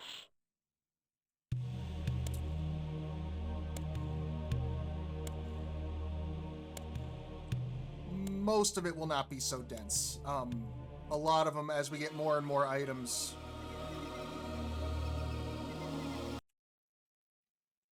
See, we ended up coming through the moon gate from the outside. As we get more items, the secrets will become more of a thing that we get along the way. We don't have to backtrack quite so much. And then there will come a point where we will get a long stretch of game where the last few secrets are just not until the very end. Worth noting, here's how much health you get back from using a heart properly.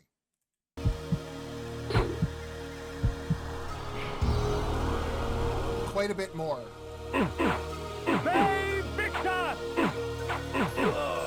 And sometimes enemies will stand just outside of their reach and swing at you, even though...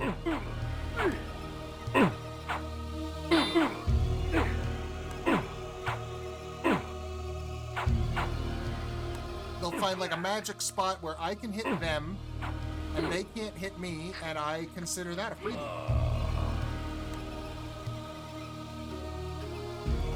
I suspect this is the thing I need to hit the warning about, so content warning, some racism. Nope. Not yet. Every time I get a path heading north with a sign next to it, I'm gonna be paranoid.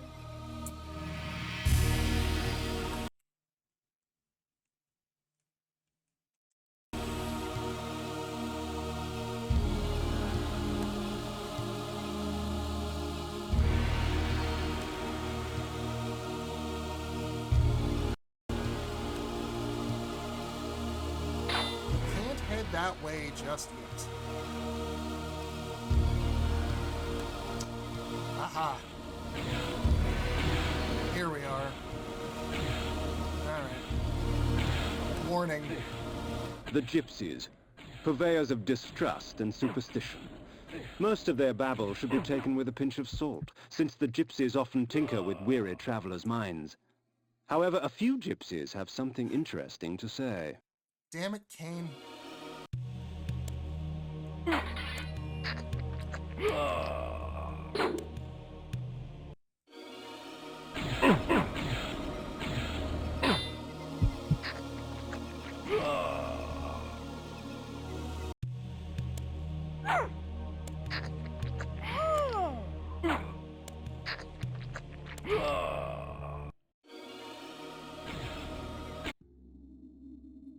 So here is... you haven't missed much, Discard. We just got the content warning portion of today's events, but we haven't yet gotten to the first dungeon. I've been going through, explaining items and mechanics, and collecting secrets. There are benefits to traveling beneath a human guise. The threat to my person is lessened, and much information can be gleaned. However, the illusion is flimsy, and any act of aggression on my part can break the spell. So this is an interesting form you get. Just a normal-ass person. Now, don't be a dick about it.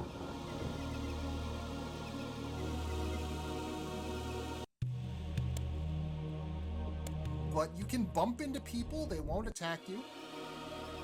Wasserbunt lay, its glory now stained and faded, a faithful child in the looming shadow of Nupraptor's retreat. Aha, Nupraptor, there's our boy. You still will get burned if you walk into water, but enemies won't attack. Nupraptor's keep lay west of Wasserbunt. I would seek to cut the cancer from its heart. Notice the bat symbol at the top right of the screen there. Now we have been given a marker we can fly to. Of course, if you push the wrong button and turn the disguise off, they will come after you. And I'm curious.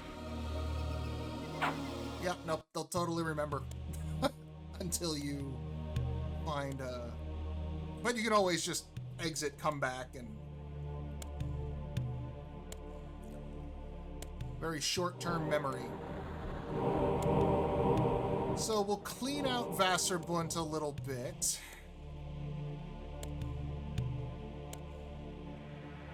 Stock up while you can.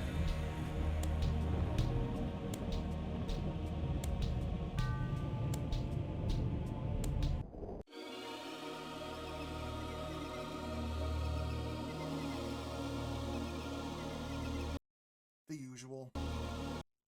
Suds with a Z.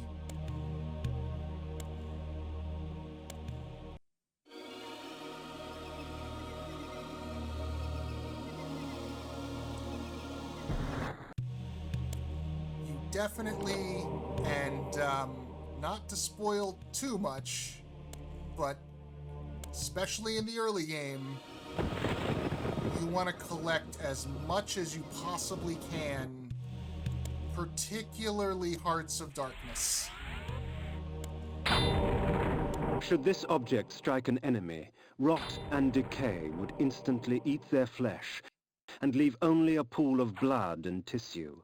For a time after, the toxins are still active, and therefore lethal to the touch. So similar item, but it leaves a damage pool, which can affect you as well, so if you use that, be careful.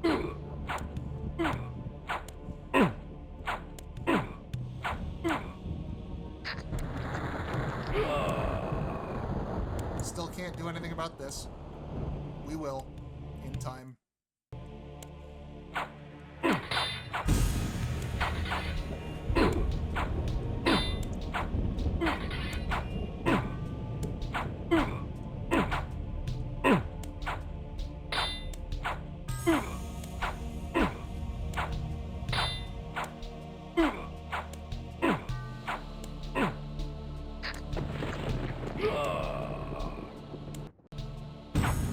also be getting better weapons so that combat is not so much of a slog.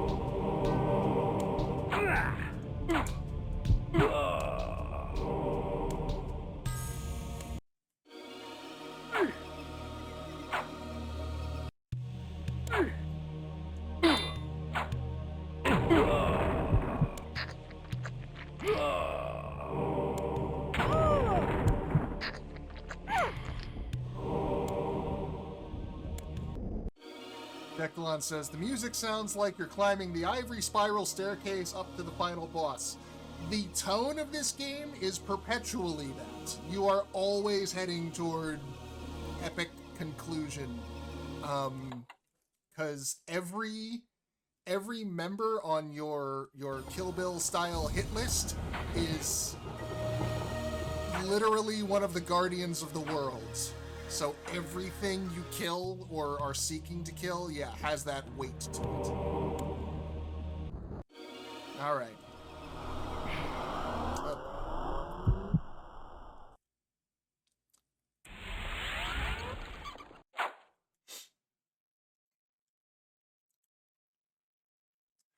Yes, discards. So to catch up the plot thus far, because there has been a lot of dicking around.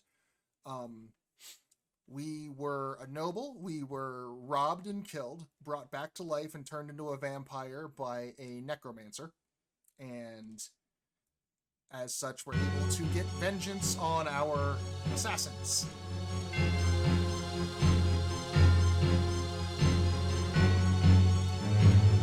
Then in doing so, found we were stuck as a vampire, wanted to do something about that, and found out that the only way to reverse... no, the assassins were literally just a roving gang of brigands that wanted our money because we were rich. They're all dead now. We've killed them.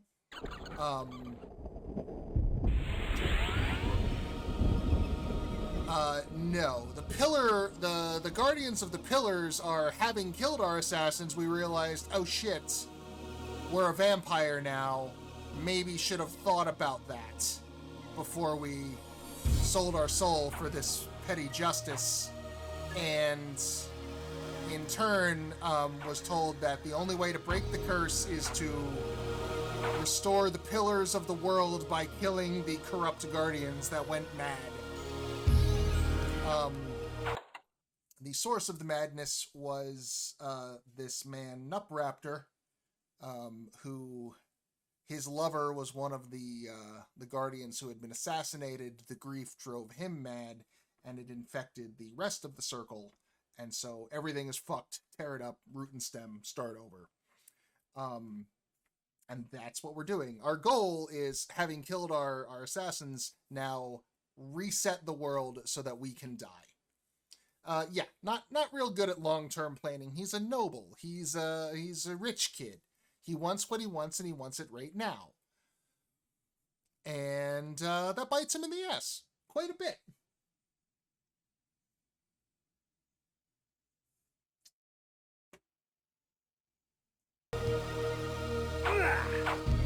So this was one of the spots that really hung me up at first when I was a kid.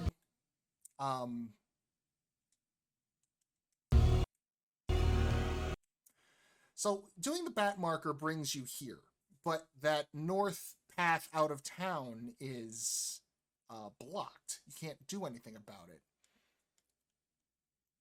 It's got those stone pillars blocking your way.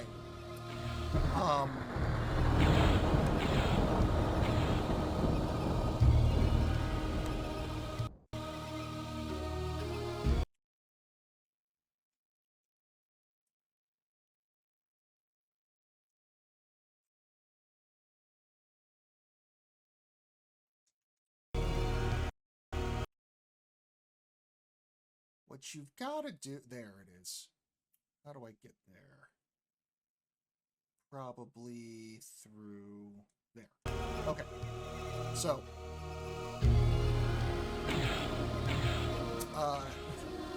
Right, yeah, I think the sound effects for knives and magic bolts, it's the same stock sound. they throw them and break the sound barrier.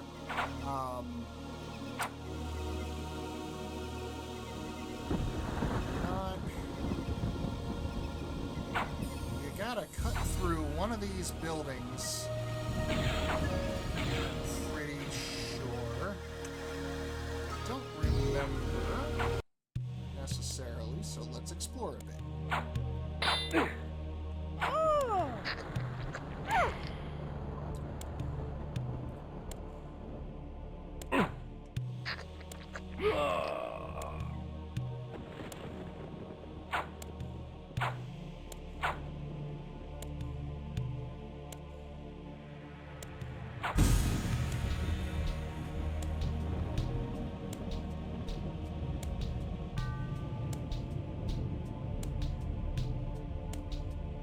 Let's see, I've got this walkthrough for the secrets, but it also does tell you how to get through the game. And there are a couple of dense points like this, so... West path across the bridge and step on a Vista marker. Alright.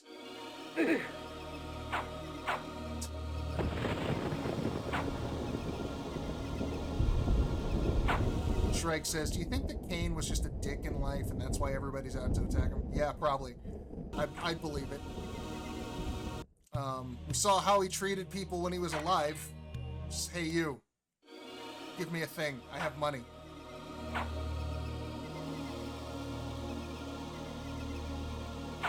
Hell, we hear how he talks about people now.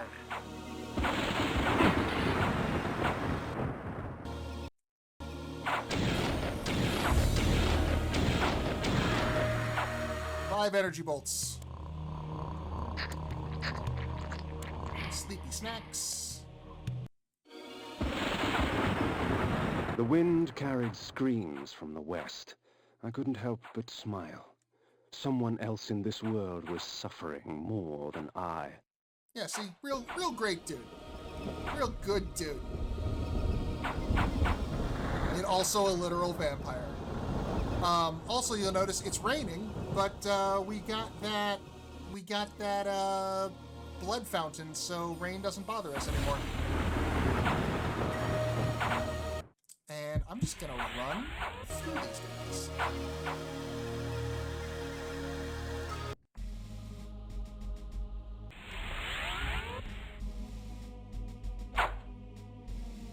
Oh yeah, we could have paid him real well, but that wasn't the point. The guy was like, oh no, things are fucked right now. I'm not open. Right to refuse service and all. You could be a murderer trying to murder me. Which then, of course, turned us into a murderer and we came back and murdered him. Raptor's retreat rained upon Nosgoth all his pain and misery. The disease begged to be cleansed. I'm just walking past them because honestly, there's so many of them and they're so dense, it's not really worth the fight.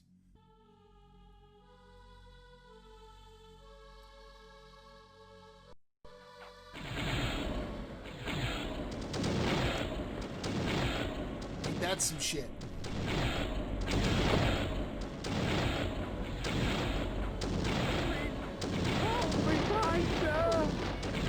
The mentalist Nupraptor was renowned through Nosgoth for his tricks of the mind, telepathy, and telekinesis. Pilgrims traveled from all across the land seeking the comfort of his lies. I sought not his wisdom, but his life. Take it slow. We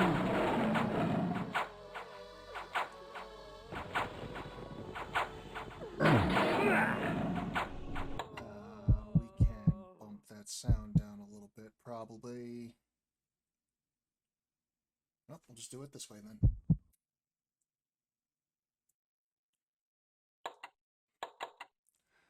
Maybe that slime's a lion.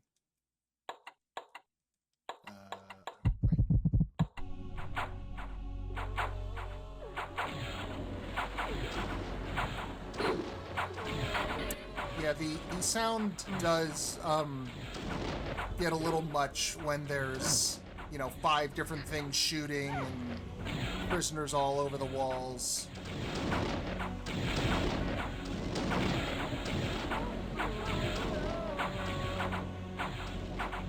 Everything just kind of going bananas on you.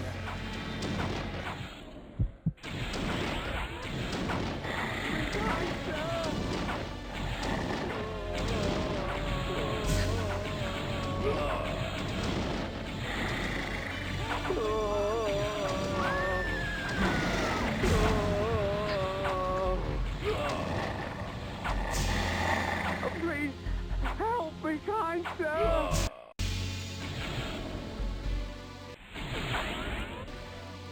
Bigger, more actively aggressive slimes.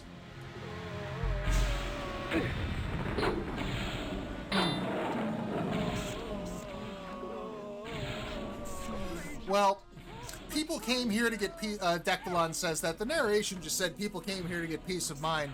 Like, well, maybe back in the day, Nutraptor has since gone barking mad. Be kind, sir!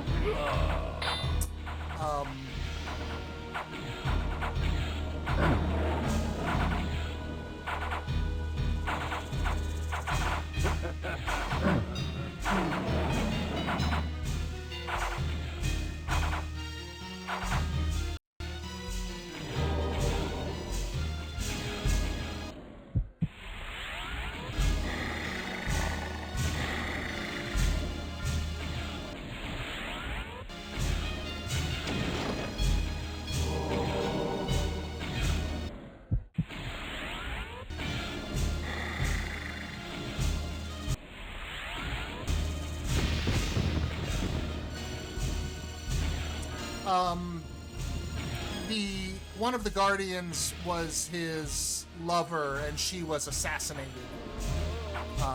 She was the one who sent us on this quest to kill the to restore the pillars and free ourselves of being a vampire. Declan was wondering what made Nutraptor go mad. And since he is the guardian of the mind, his madness reverberated psychically throughout the rest of the... Be kind, sir! Difficult to try to explain over everybody screaming. His madness reverberated psychically throughout the... You dare intrude upon my sanctuary? Can I not mourn in peace? Leave and let my solitude be complete. Ain't he a fun fella? Through the rest of the circle drove the rest of the Guardians mad, and thus the world is in decay.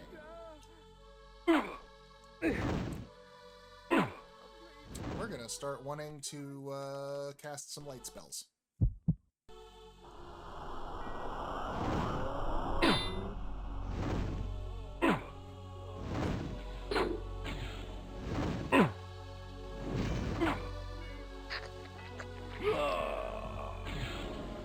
Normally, no. Normally, it's not, let the man grieve, but he's kind of turning the world into an apocalyptic nightmare-scape. So we need to stop that.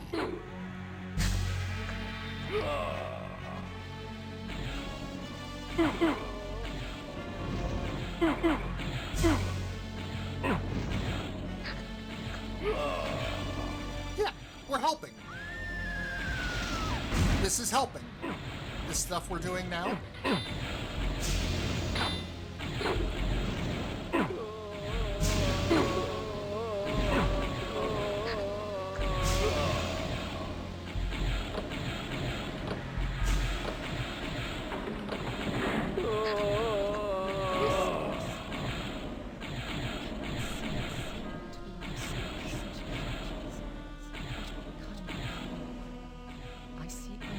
I'll turn the text on since we're having a lot of conversation in chat. There we go.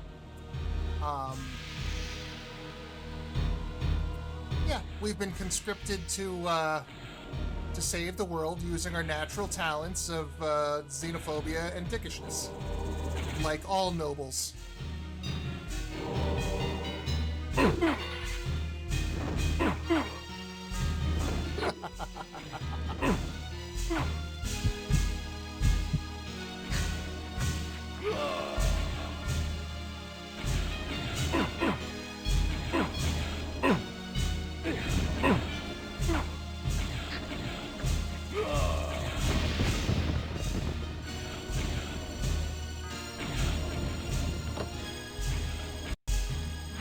please, help me, kind sir.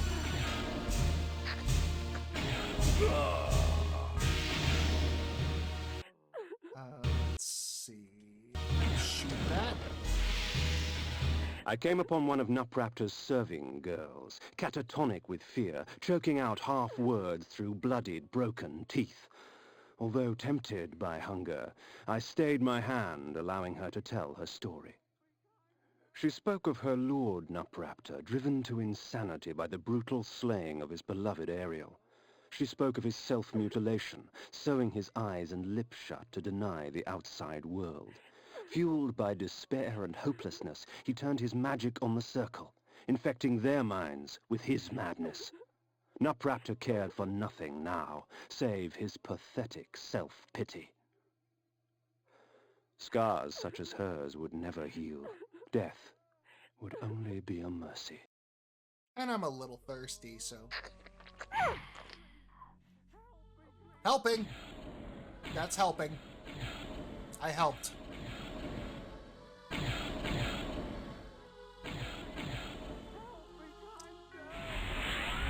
So these assholes...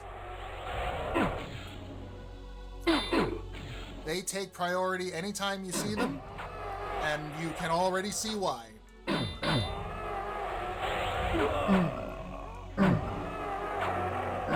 I think there is an upper limit to the number of zombies they can bring at any one given time, but also... buck breeders.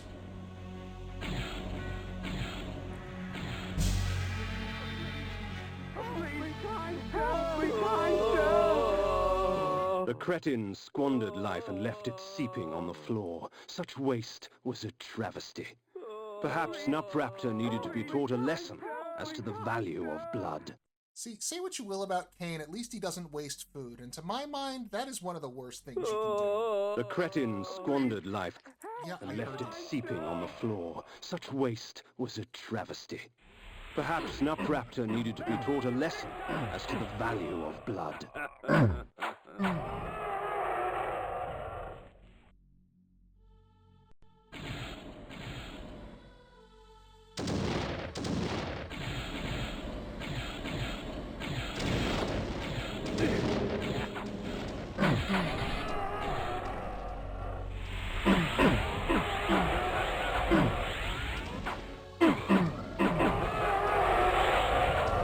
Fucking breeders.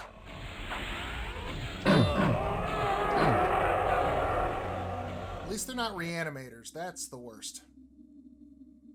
That might be the actual worst. Alright.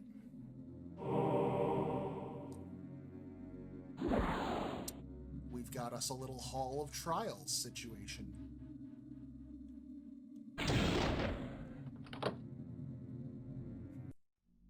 That's a big old brain.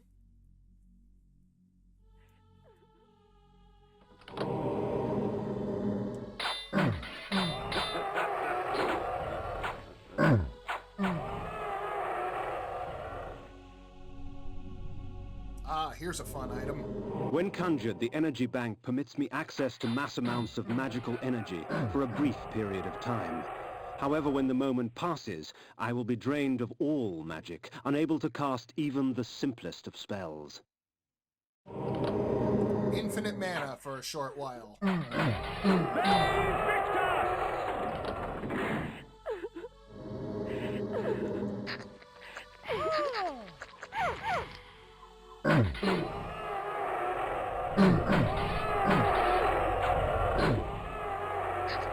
Good for boss fights, good for certain encounters, also good for like, oh shit, I need to get something done and I'm out of magic.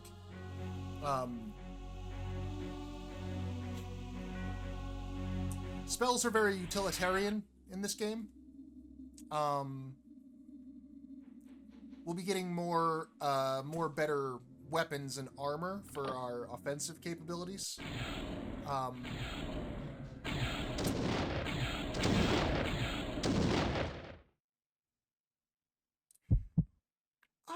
Bosses aren't that dangerous. Your biggest problem is like lots of little things compounding on you.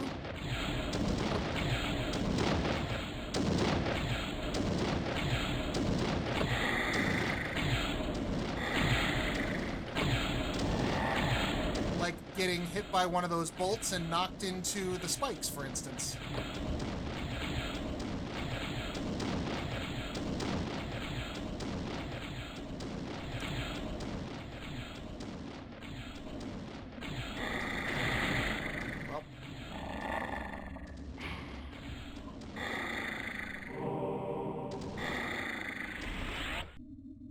Test number 2.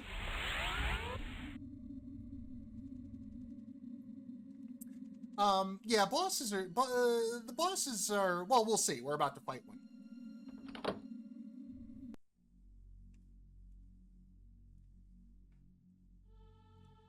Once we figure out... Well, yeah, he's got to leave the secrets. He doesn't want you to die. He wants you to learn. It's no fun if you don't learn anything.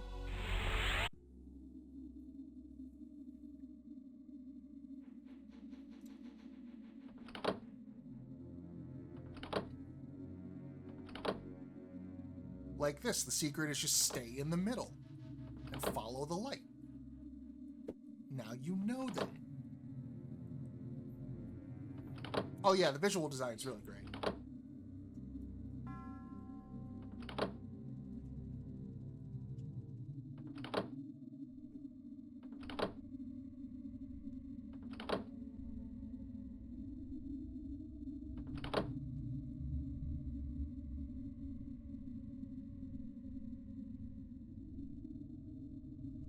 Come on, Kane. There we go.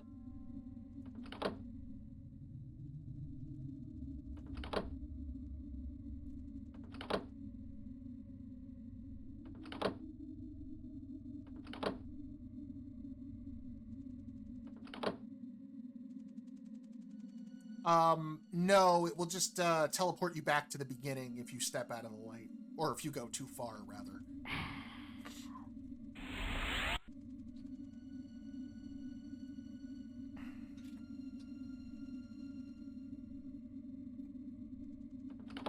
And the last little trial.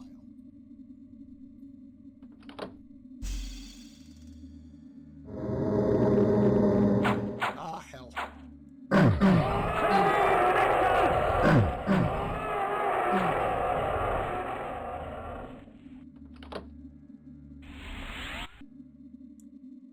And with that, the mouth to the north is opened, and really quick, gotta make sure we get a secret here. Make your way to the room that looks like a lower jaw.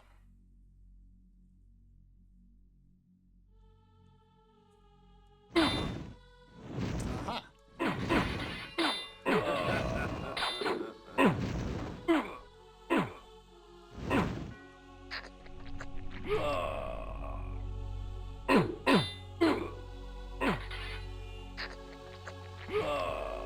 So theoretically, we are now looking out of his skull fortress on the lake below. Flip the switch, and then go back to the center chamber above and go to the door to the left.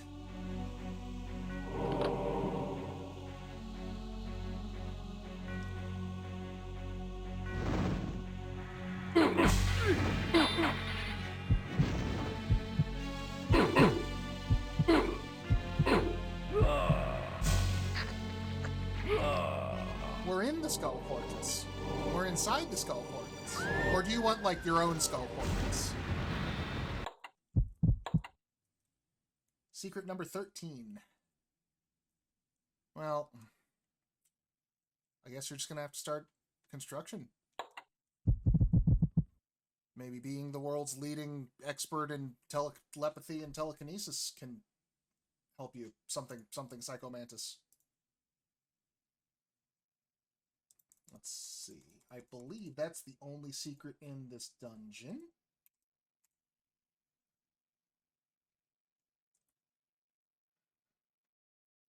Yep, that's it.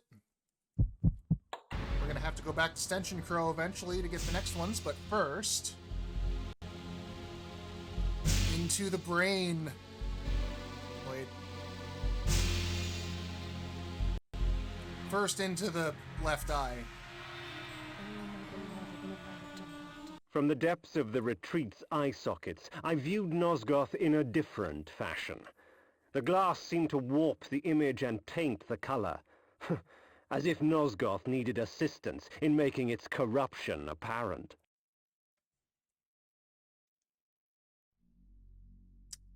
Yeah, I see that.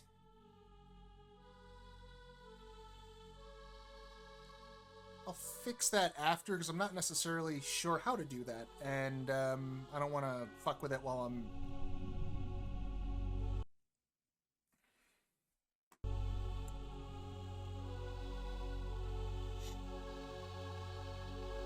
Fortunately, when this ends up on YouTube, I'll have cropped that out, and it won't matter. And someone right now will be listening and going, wondering what we're talking about.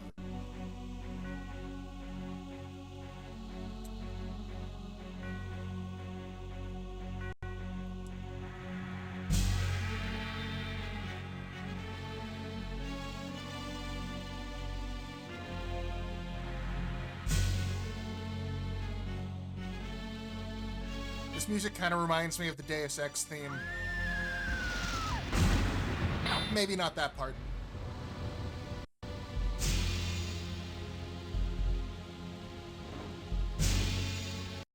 Let's see, that's the brain room. That's how we got here. That's the jaw. That's the secret room.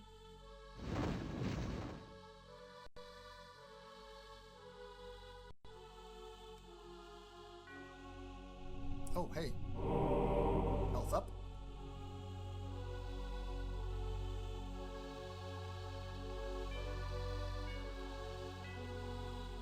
Oh, magic up. See, getting lost leads to treasures. Where's the switch to open the door?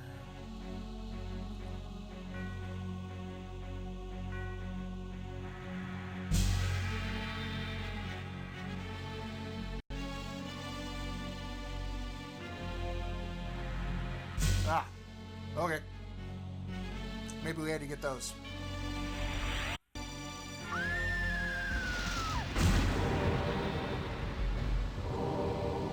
So, small teleport pads, they work exactly the same as the larger ones.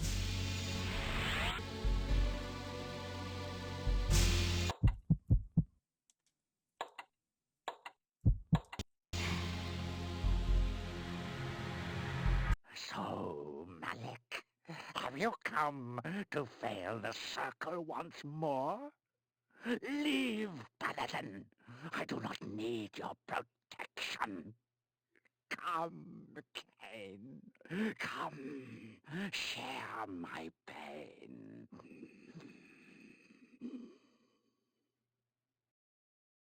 So since Malek fucked up at the beginning of the game and let a bunch of them get killed, his job is to guard them all now for eternity. Nupraptor, though, is being a little punk about it and doesn't want the protection. So, this was the mentalist Nupraptor, this broken, pathetic little man. Yet crippled as he was, he would not yield without battle. Very well, old fool. If it is death you seek, I will not deny you. Didn't want to talk over him, but as you can see, the green orbs are permanent. Purple orbs phase in and out. And spikes will continue to get more and more prevalent throughout the arena. You gotta make your way across and back.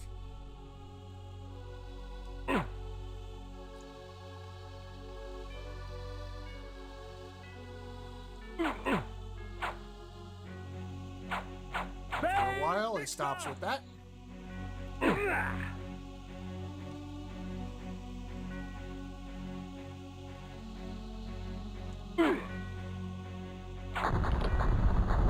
And that's that. Doesn't have a whole lot of health. Because he's a smarty nerd. He's an old nerd. Perhaps the head of her beloved will convince Ariel that I have accomplished my task.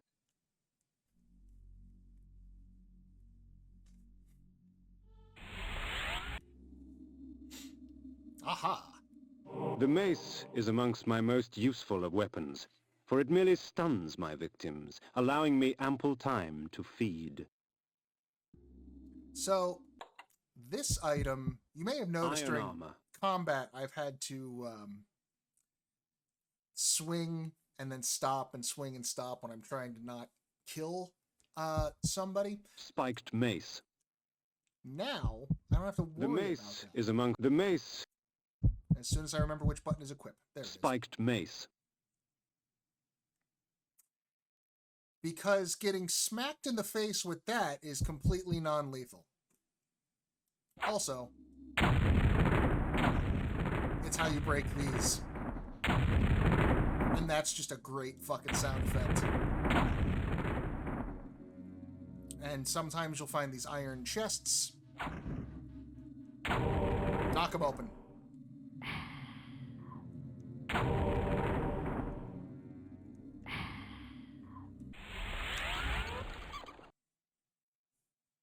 The sword is now irrelevant.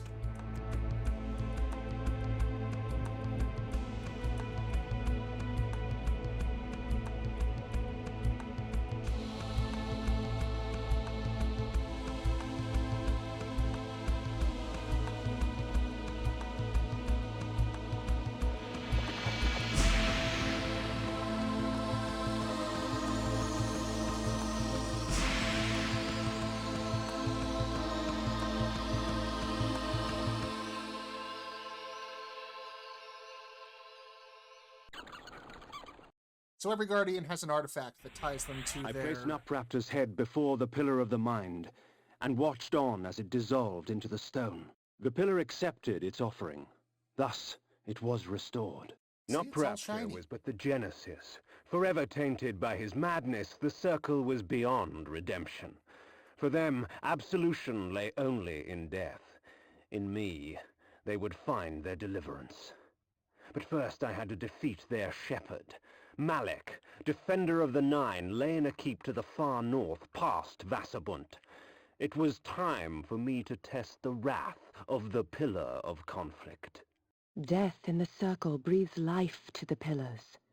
For every pillar there is a token. Only with these shall they be restored. But to reach a warrior, you must first breach his ward. Find Malek and destroy him. Only then will the circle fall. Because otherwise, everywhere I go, he's gonna be there being a dick about it. So I might as well take him out first. Yeah, every Guardian has a token. Nupraptor's was just his damn head. Because he's got the big old smart brain.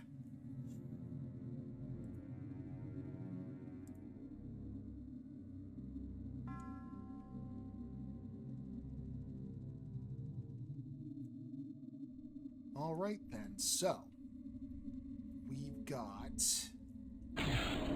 Nope. Stop wasting your magic.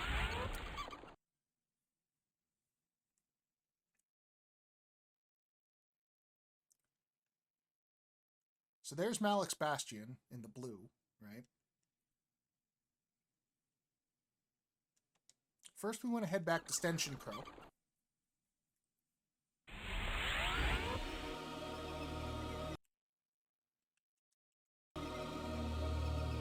So now that we have the mace, we can get a few secrets. Save Victor! We can also knock them silly real quick. Please, help me, kind sir! Please, help me, kind sir! Please, help me, kind sir! No, they're mostly items. Like all those. Although some of the items are hearts, which give us health.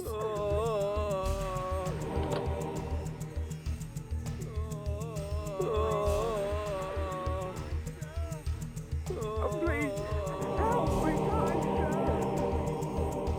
Look at that. Please, help me, kind 17 hearts. Okay. Please, help me, kind sir!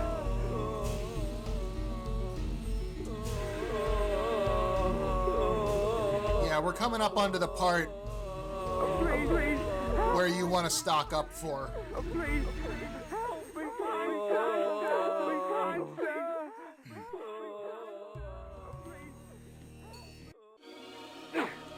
Bay Victor! All right, so that was secrets 14 and 15, right? But one of them, okay, so I didn't get that moon cave earlier, but I did go into that cave there before I was supposed to. That's why the numbers were off. Okay. And I will do that moon cave later. Now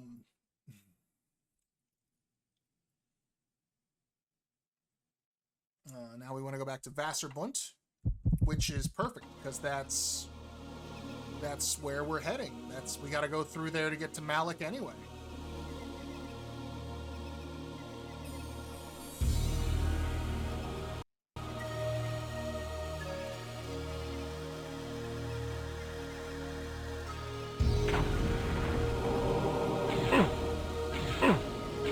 I don't know if this is a secret, but I want the stuff. Victor!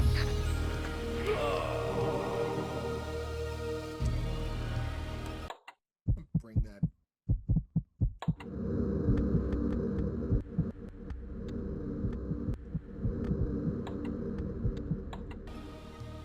That's better.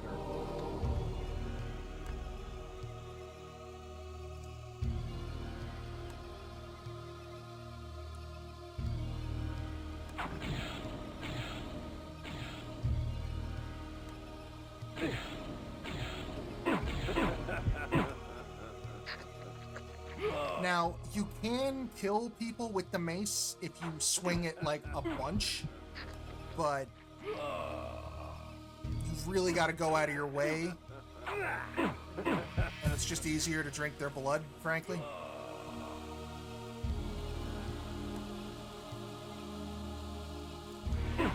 Plus, Kane doesn't waste food.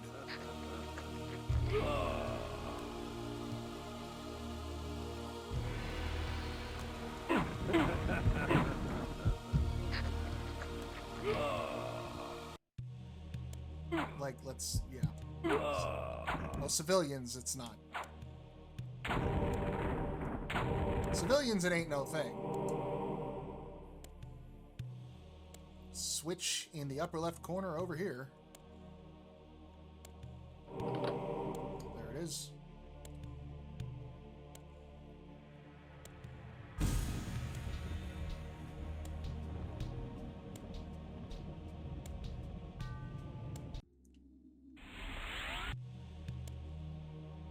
One must be wary in dealing with the spirit forges. The wraiths and shades that inhabit them offer items beyond mortal dreams in exchange for a sampling of your blood. The wraithsmiths forge their items with forfeit souls. Shed your blood for me, and these artifacts will be yours. So, you come to the spirit Putrescence Forge. vampire. Trade your secrets for the blood of the dead, I will.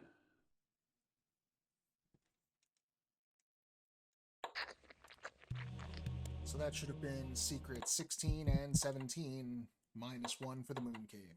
Got it. Shed your blood for me, and these Pretty sure this is also Tony will J. be yours. Just being a whispery Tony J.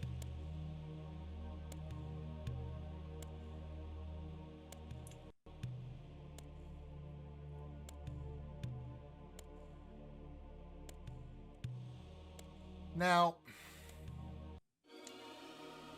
when I was a youngin' and played this game, I said I beat it twice, and that's technically true. I've beaten this game twice in my life. Oh shit. That having been said,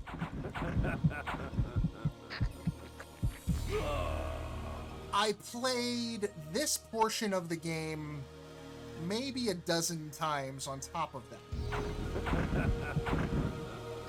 Because for a long time, Malik's Bastion... Years ago, word reached us of a strange pestilence that had laid siege to a few remote villages far east, but the rumors failed to prepare us for the horror that was the plague. Oh, not the plague. For a long time, Malik's Bastion was my wall. It was just the thing that stopped me in my tracks. Flows so sweet. Come, drink from us. Your magic energy recovers more quickly, for our blood enhances.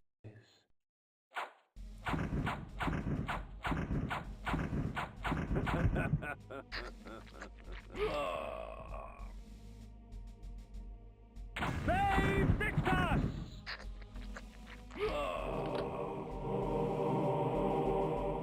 I eventually got over it, but yeah, Malik's Bastion kept me from getting into this game for a very long time.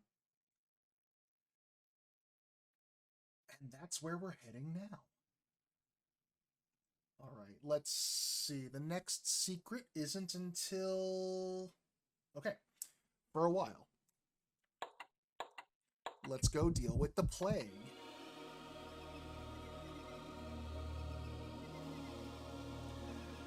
Does anyone else go into the blood fountains? Like, if I was just out for a stroll and I walked into a cave and saw that, nope, just turn around. Not dealing with that today. Not even my fucking wish. Worms and maggots fed upon his festering skin. The scent of tainted blood seeped through the wounds upon which they feasted. Pity. Such a waste. Good blood gone bad. I don't know what S&M clubs you're going to, but I gotta get the address. They seem much more hardcore than mine. Korhagen, my home. The finest city in all of Nosgoth, rich in vanity and conceit. I had no delusions as to the welcome I would receive. This is where all the nobles live. They have been taken by the plague.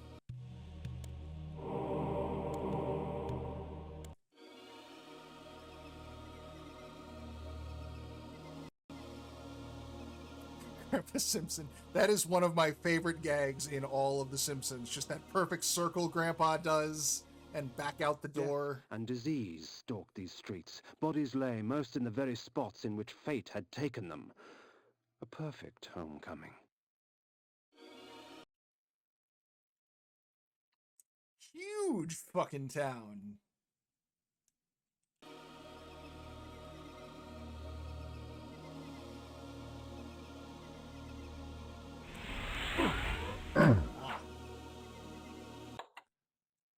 Until we get a better lethal weapon, we are going to want to use we are going to want to use the sword on skeletons and zombies and the like.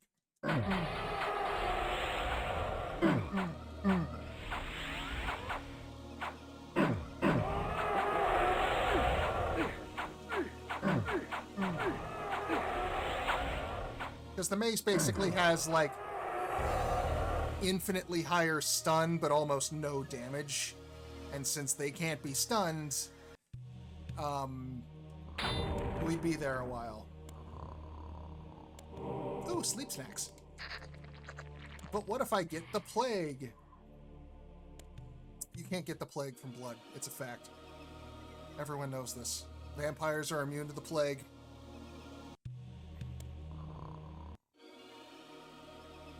I also love that they snore. That's just such a cute little sound effect.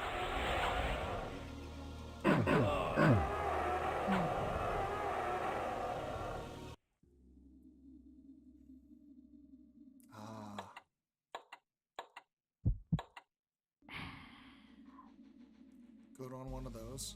See, sometimes you can even get these spell dungeons in the middle of a town. Oh, I probably want to put my... The mace is...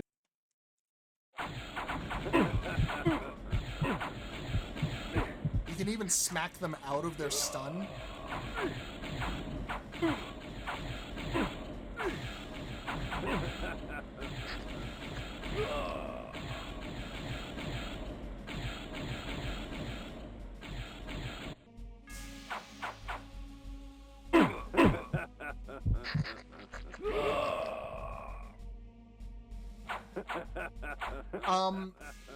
There is some variation on the swings. You can time it, so if you just tap it. Victus!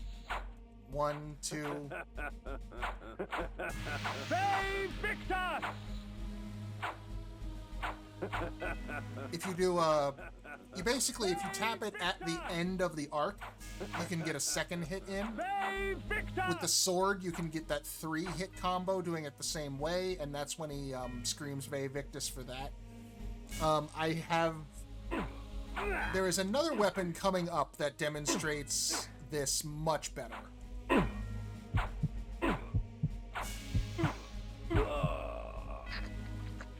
I guess you can't kill him with the mace. Check that out.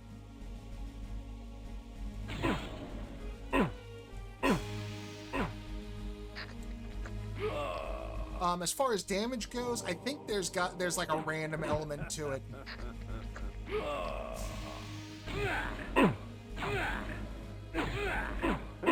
A dice roll behind the scenes.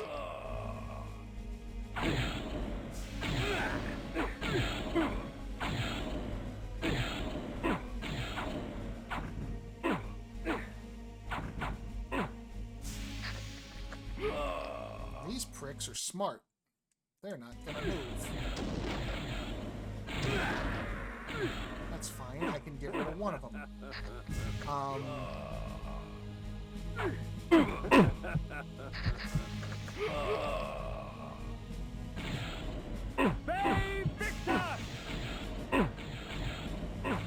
Go to sleep.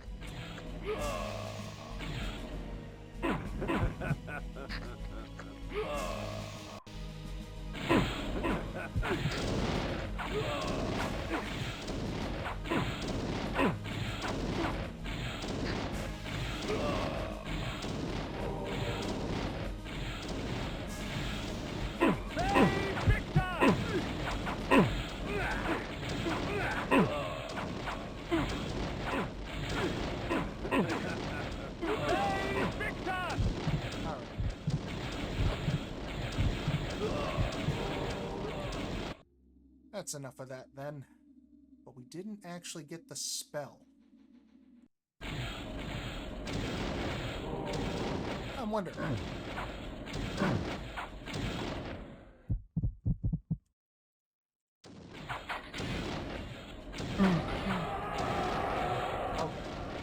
So yeah, the sword does more damage, less stun. But we will be getting other better damaging weapons later on, so soon the sword will become obsolete.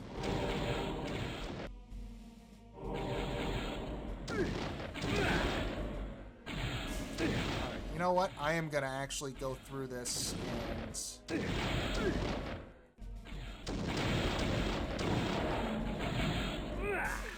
I'm gonna take my time, because if I rush it, I'm gonna kill myself.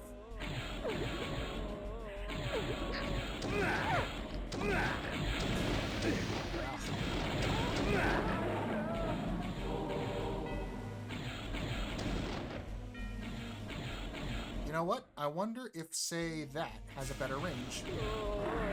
Hey, check that out. Don't step in the acid.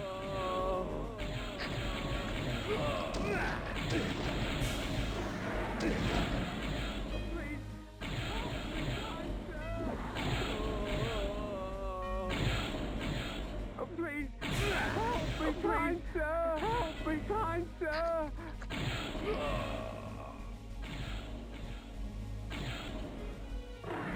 Much better. Much nicer.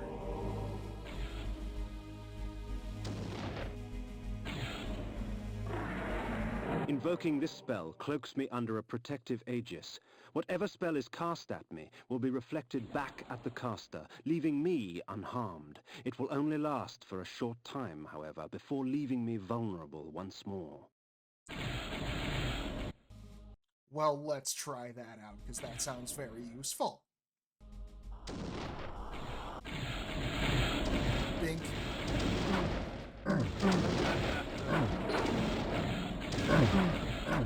So this reflective shield, despite the fact that our sprite is going outside of it, you will see it fade like that. So there is a visual cue that it's about to break.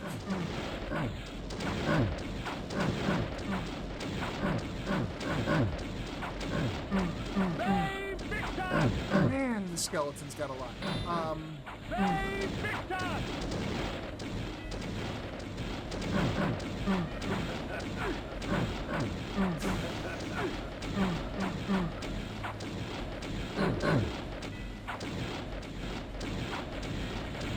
Well.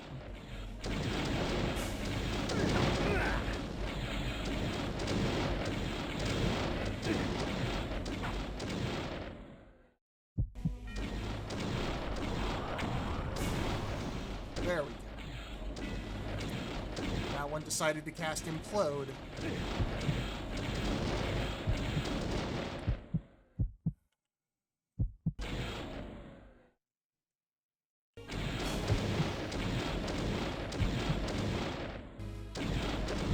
Now, how do we get out of here?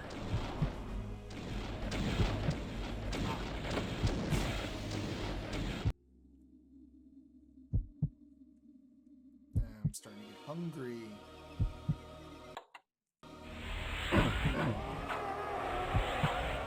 Kane is getting hungry.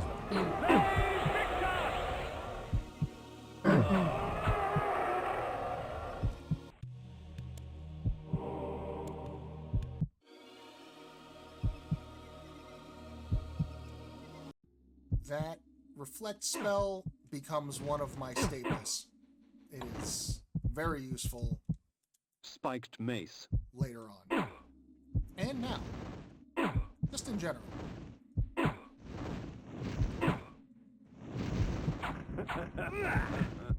Shit. I The was heart blocked. of darkness.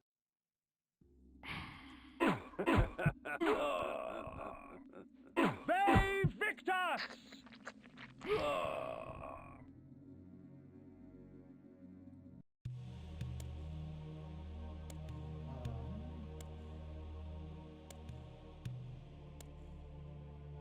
Aha, new armor. This doesn't come very often. Bay Victus! Forged by the...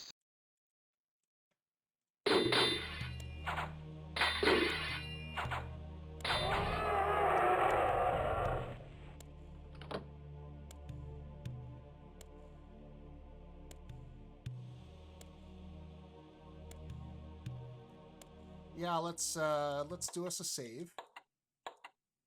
Always save whenever you have the opportunity. That's just how this game is.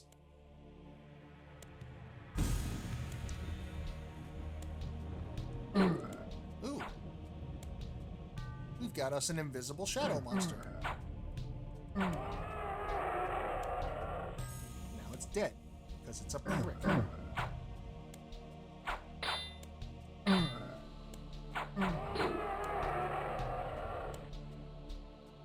Slippy slidey ice.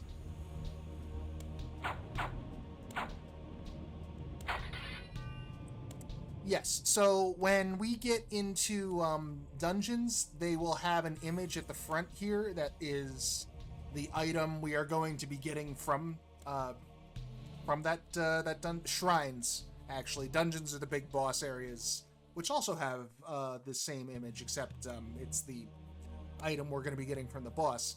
In this case, this is the shrine where we get this new fancy suit of armor. Spells, equipment, most have this sort of thing at the beginning as an indication of that's what you're going for. But yeah, even the dungeon had Nupraptor's head on the floor at the very beginning.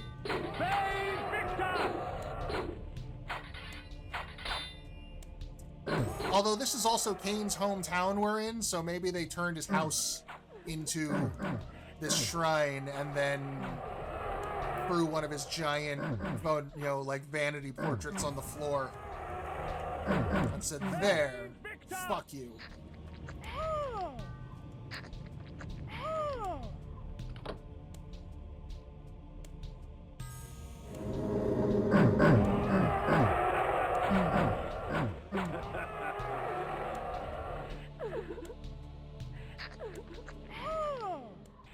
Oh, hi.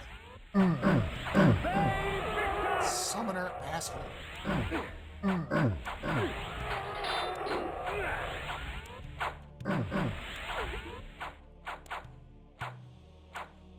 Don't swipe at me, you dick.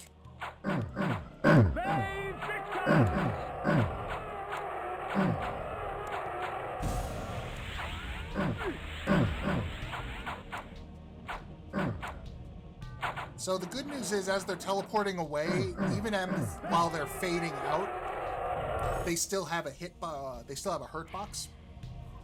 So even though it looks like you've missed them, you can still get in some hits. That deals for all teleporting enemies in the game, because there's gonna be a handful of them.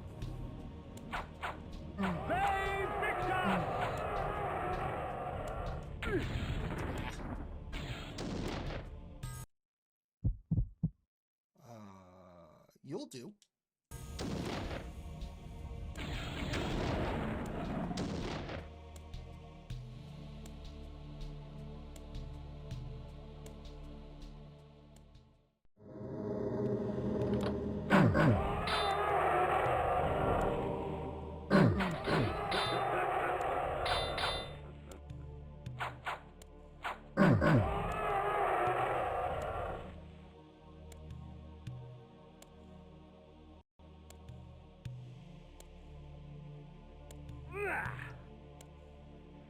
Maybe wolf time.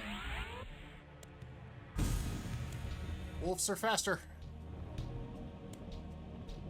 Don't slide too much.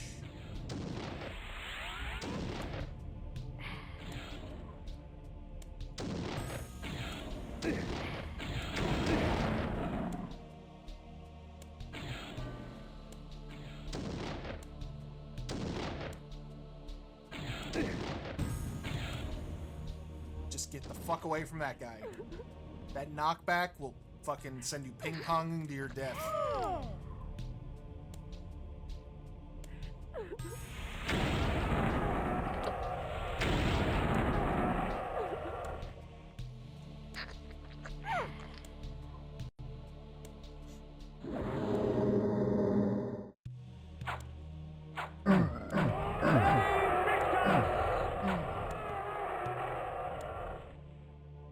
So the downside to this armor is it's good armor. The downside of this dungeon, rather, is I wish I had had it at the beginning. Lower forms of undead fall swiftly to deception. With the bone armor, they are not as eager to challenge me.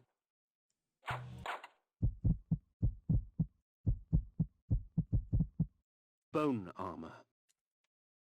It doesn't look great.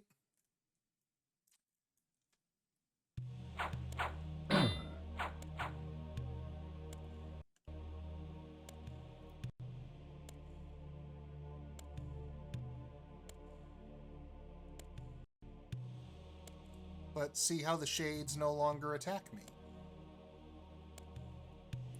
Now the green skeletons, they just kind of follow their pattern regardless. This guy, however, just completely ignores, even if you kill their friends. If you directly attack them, then they get pissy.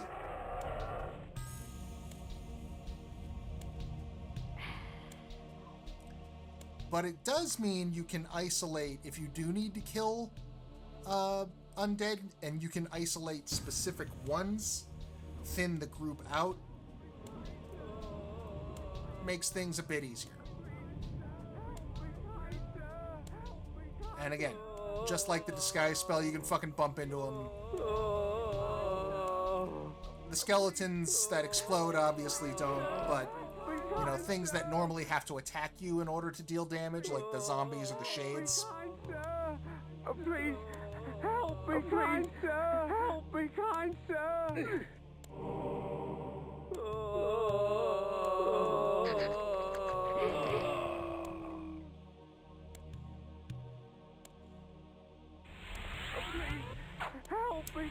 Now, this guy is not undead.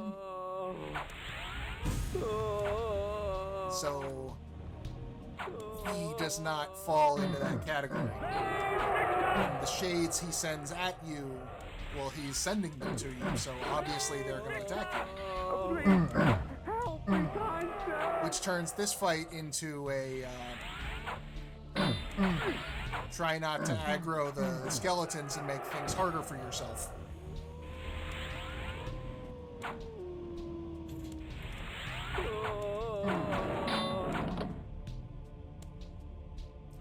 Please, help me, kind sir. Is the boss of this place going to be an evil hockey player? Yes, this is Canada. This is fantasy Canada.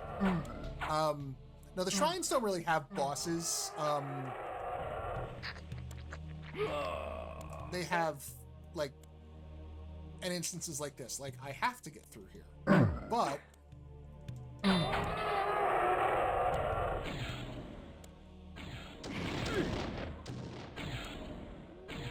well, that's how that works.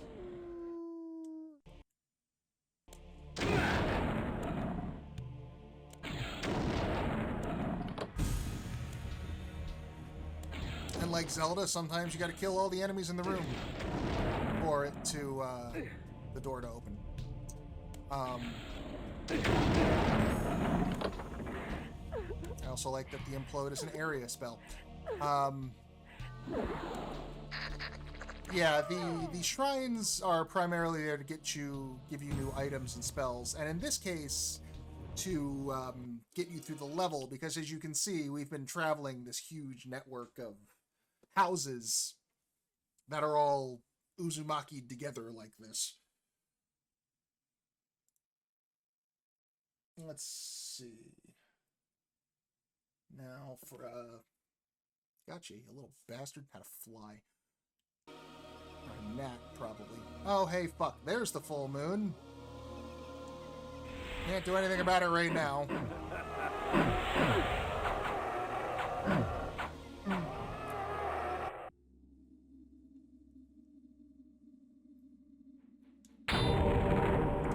Oh, here's something. This cleanses my body of any dangerous poisons. Quite useful with all the filth I find myself surrounded by.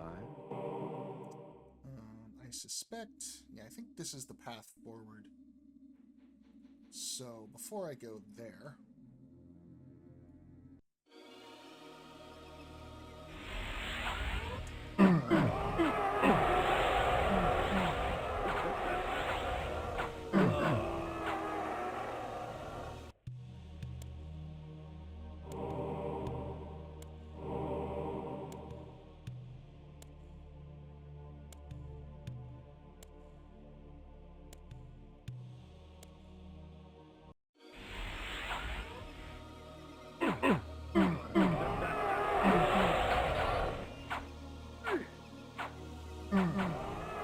Zombie.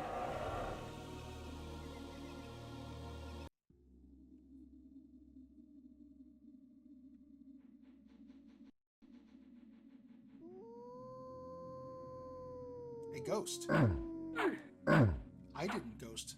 Also, watch my health as she hits me.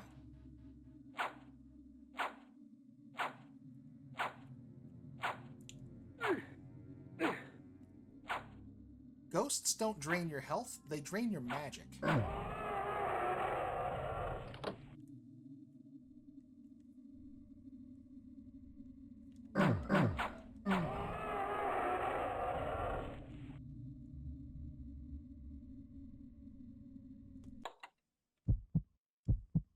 Spiked mace.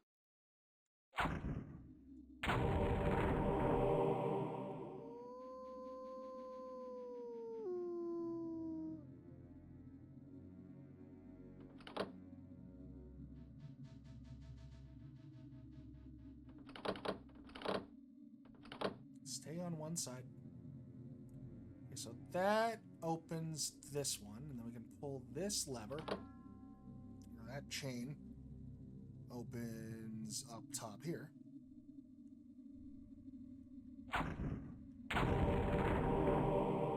More Hearts of Darkness, thank you very much. Thank you very much. 29 of them so far, thank you very much.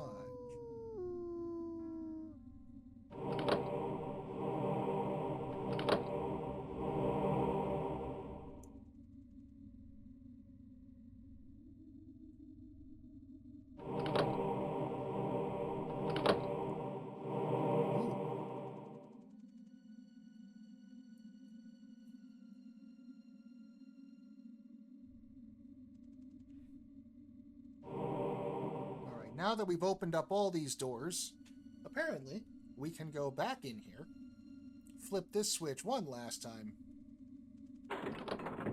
Puzzle solved. Puzzle solved. And what's in here?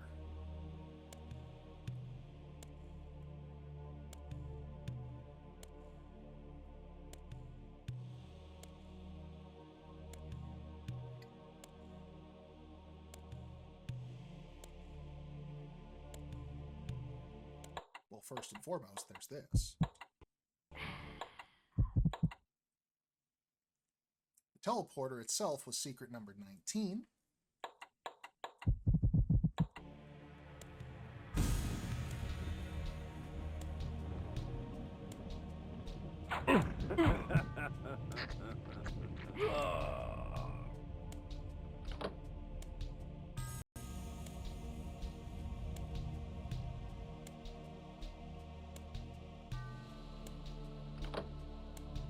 This spell allows me to exploit the petty prejudices of man.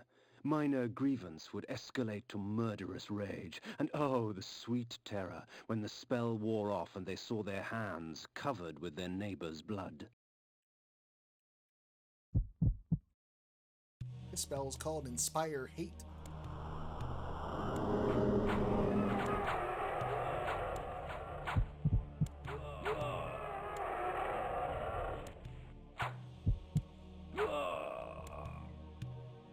Ain't that useful? Of course, you do gotta deal with the last man standing. Victus! Takes a lot of magic, though. See, it drained almost that entire rune.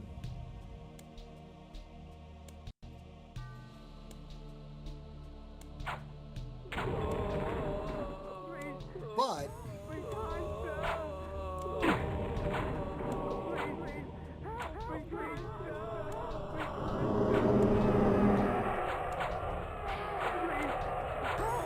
when you got a room full of people being dicks about it for no reason, and you can go in and drink while they're fighting before they finish each other off.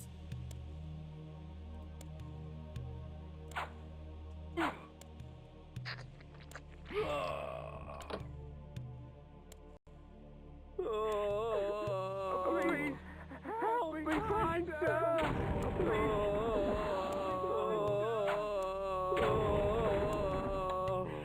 Oh, it takes more than a full rune. Yeah, it's a very expensive spell.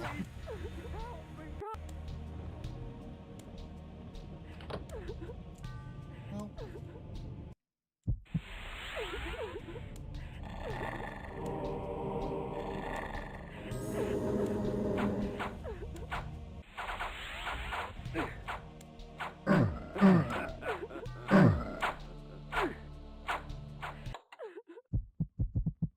Iron Sword. yeah,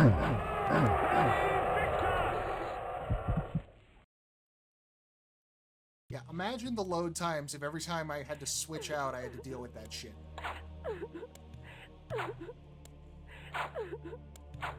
It took forever to get through this game.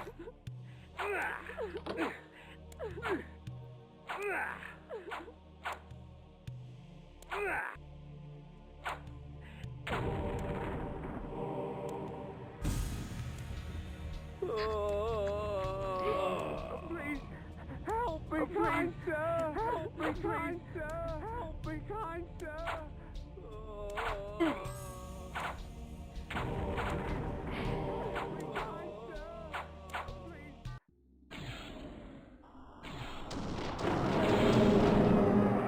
Everybody kill each other.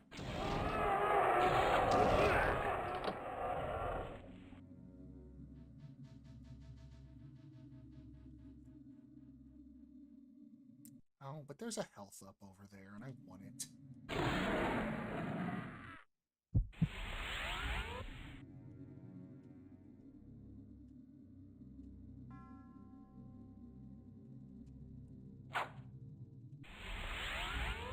Why won't you jump? Whoop.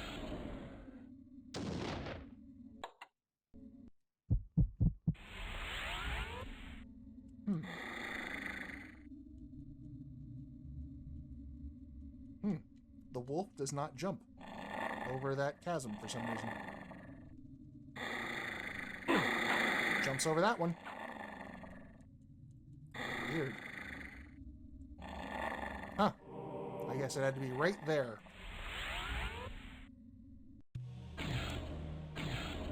Back to the top.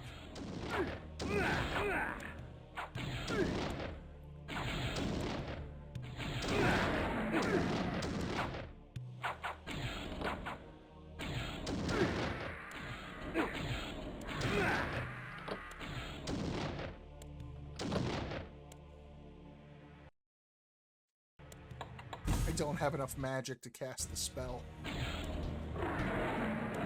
That's fine.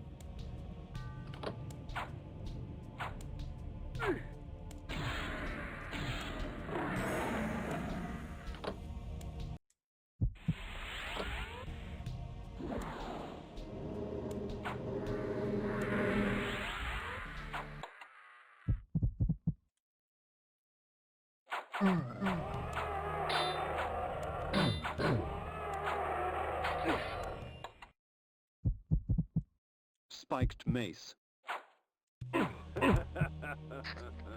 Thirsty. Okay. Everyone's dead. No one's left to complain.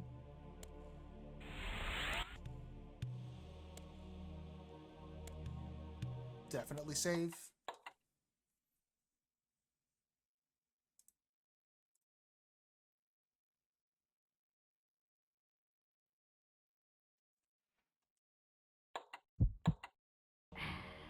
Moving right along.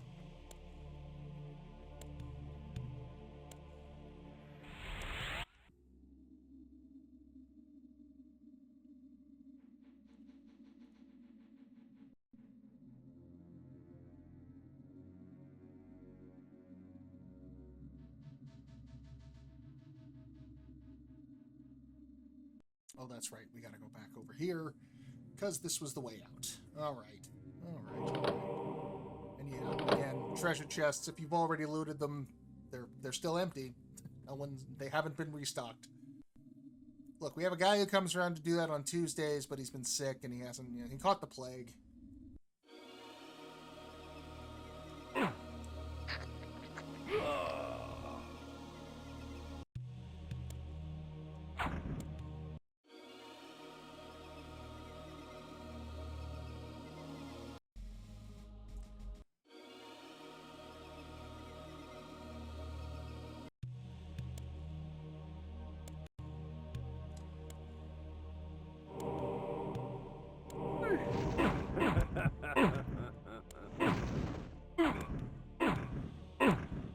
I'm surprised they haven't been burning the bodies.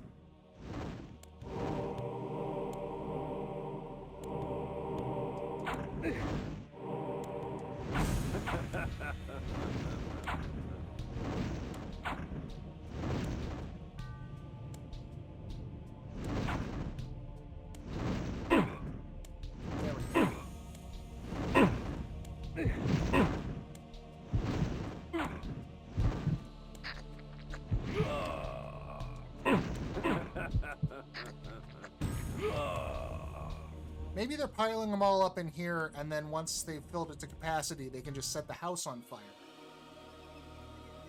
Or yeah, dump them into the skull smelter. That's, yeah. Alright. Corhagen, where we just came from. And the Termagant Forest. We're gonna be there eventually. That's not our destination at the moment, though.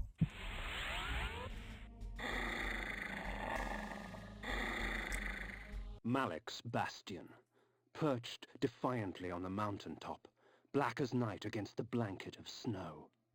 What manner of man would choose a land so harsh and utterly devoid of life? Maybe a man who is also utterly devoid of life.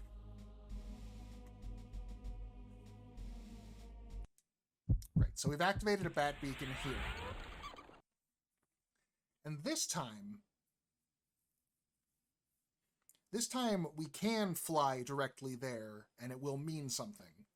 Unlike Nupraptor. We just had to get here so we could see it. But first, we very most definitely want to make sure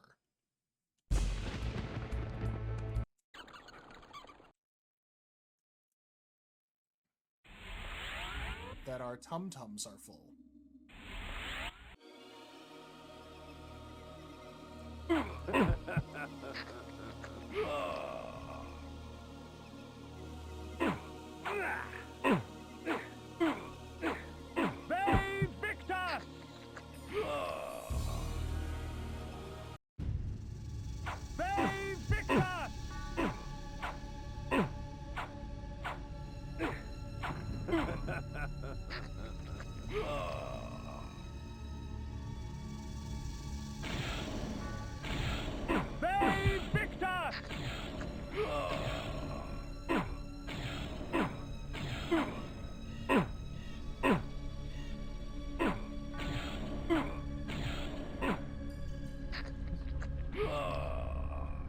Malik is the paladin, the guardian of conflict, the one who was protecting Nupraptor, and we need to take care of, otherwise he's just going to be a problem every step of the way. So now that we've got our blood topped off,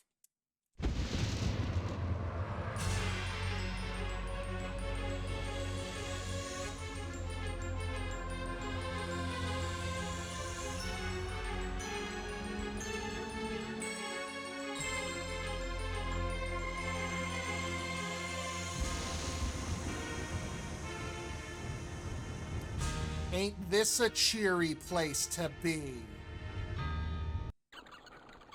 I'm having flashbacks.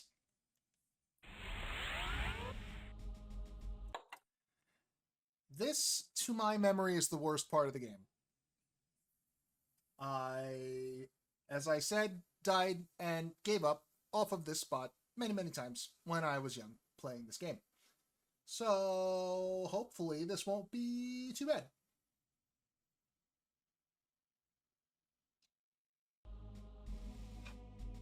So, we are in Malik's Bastion, this fortress he's built, high atop a mountain on a disc, completely inaccessible, very defensible. I know you are here, demon.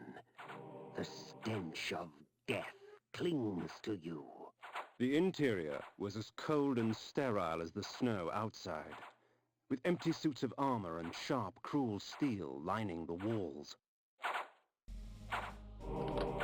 Secret there.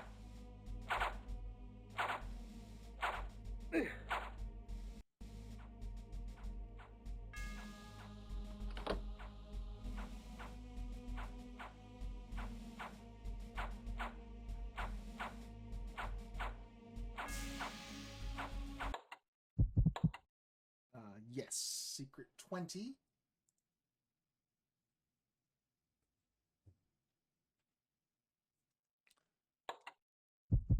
There's a couple of secrets that are pretty easily missable in here, so we're going to have to be slow and careful.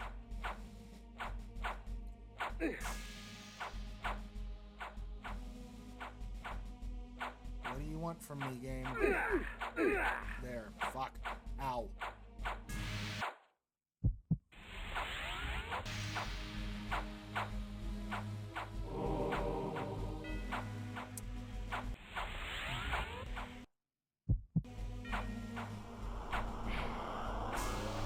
And here's why this game is this level is such a pain in the ass.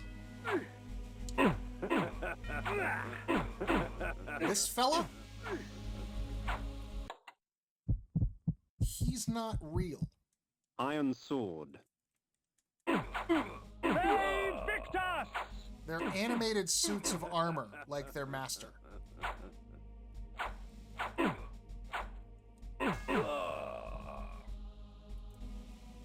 They have magic, and you can refill your magic off of them, because that's what's animating them, I suppose.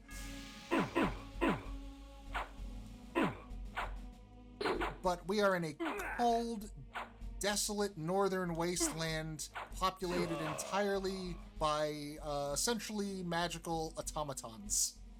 There's no blood.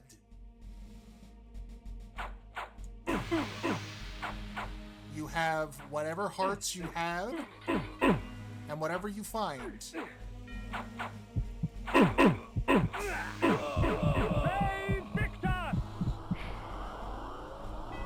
This is a level almost entirely devoid of blood. It sucks.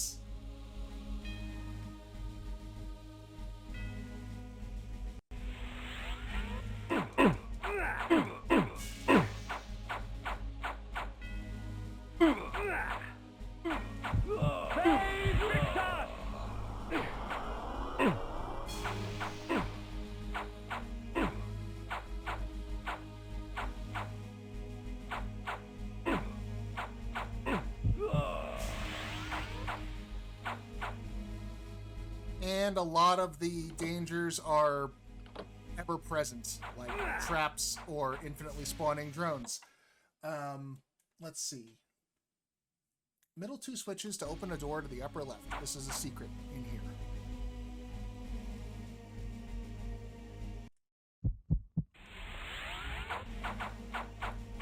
I outmaneuver you.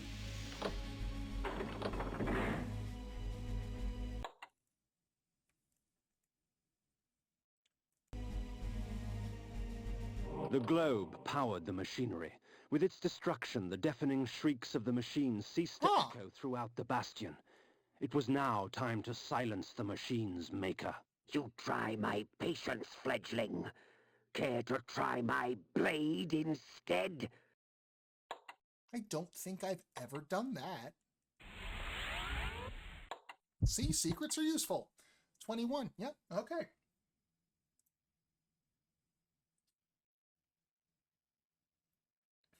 That's it for... Yeah, okay. And that's it for secrets for Malik's Bastion.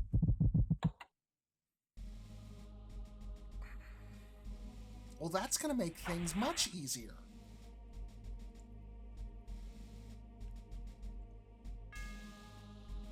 Even though they're not alive, they can come back as ghosts.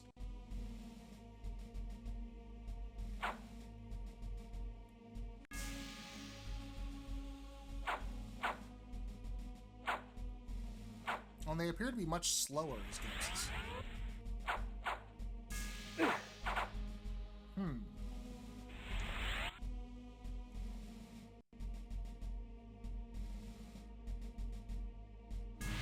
My eyes yearned from lack of contrast. My mouth ached for want of blood. In this cold wasteland, food was scarce, and my hunger grew. Even Kane knows this level sucks. The guards at the gate offered no resistance. They were frozen solid, and dead as they stood, their flesh welded to the cold metal of their armor. That's gotta be a bad way to die.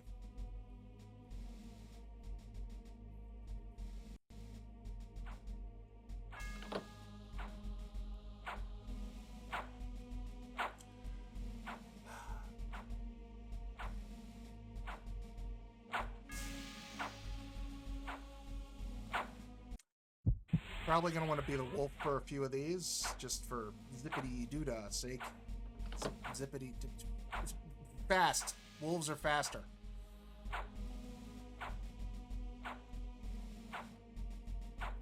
What am I talking about? Zippity-doo-dahs.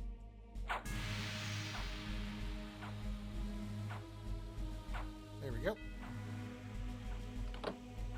The downside being the wolf, you can bang yourself into the spikes a lot easier. So, trade-offs.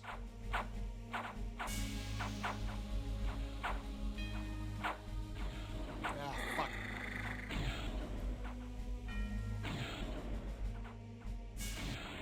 I'm gonna want some more fine control for this one.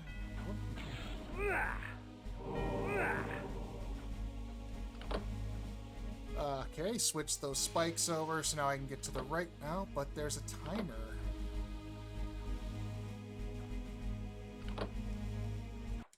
Probably gonna want the wolf anyway, just to get through the time. Alright, well. Damn it. Yeah, well, through. Not the most graceful, but...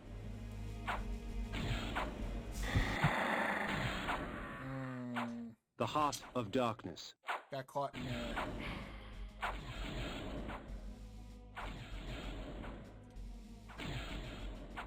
gonna just have ourselves a little snack. Use the health as much as efficiently as possible. Because remember, you get more health eating them manually than you do if you let them resurrect you.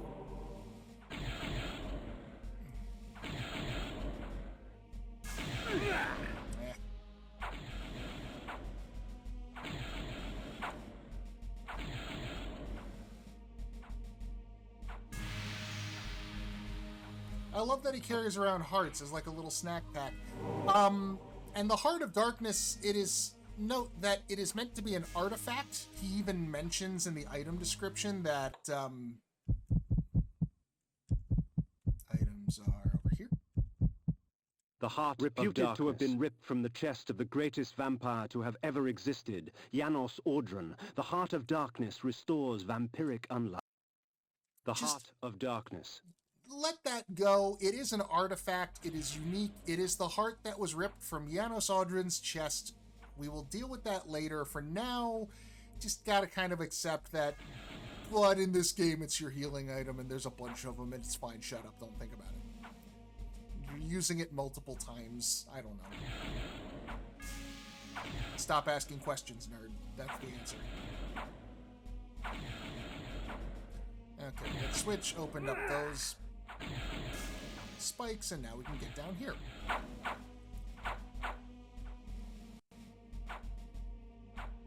Definitely need the wolf.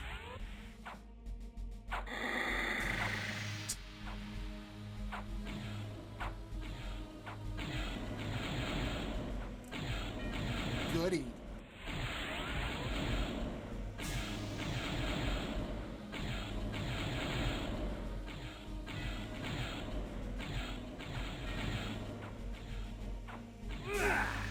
I was not expecting that to turn on me like that. Oh, okay. I was wondering what that turning off that machine did. I thought it was going to shut down all of the ghost knights for the rest of the game, but apparently that is not so. Or the rest of the level, anyway. There's no real point in killing them. You're just gonna held court on a tattered throne, grinning malignantly at me through blackened teeth. It is not often that a man sees his own corpse. It is a sobering experience. But I am far less interested in my own corpse than I am in yours. Prepare yourself, vampire! Okie dokie.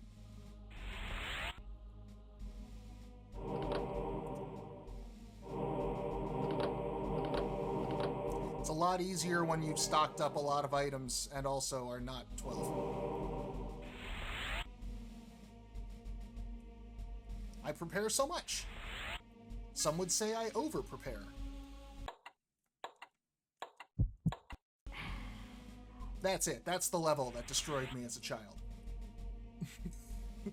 Hooray! It's easier than I remember. Here's Malik. He's more of a straight boss fight. He's got his polearm there. He swings it in circles.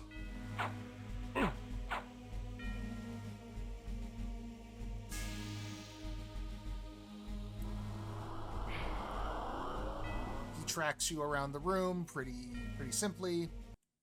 You can throw energy bolts at him.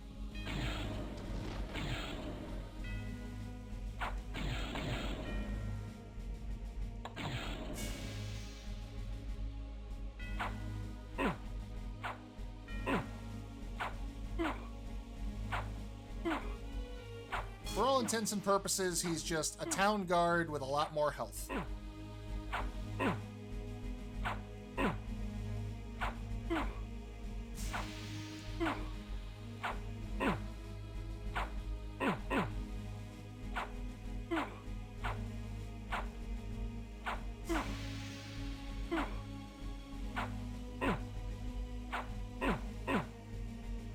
And a fancy attack animation, yeah.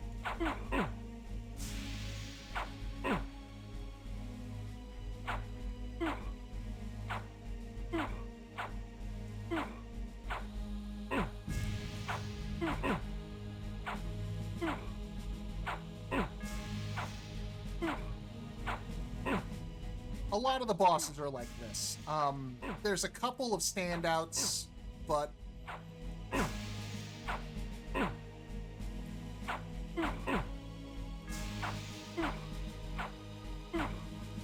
like Nupraptor is one of the better bosses in the game.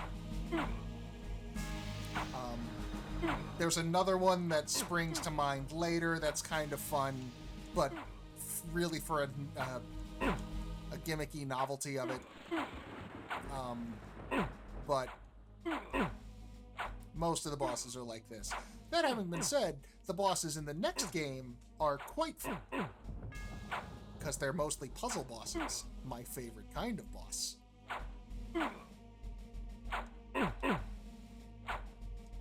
But for now, we're just gonna smack... Not even a dude. Remember, this is just a soul fused to his armor.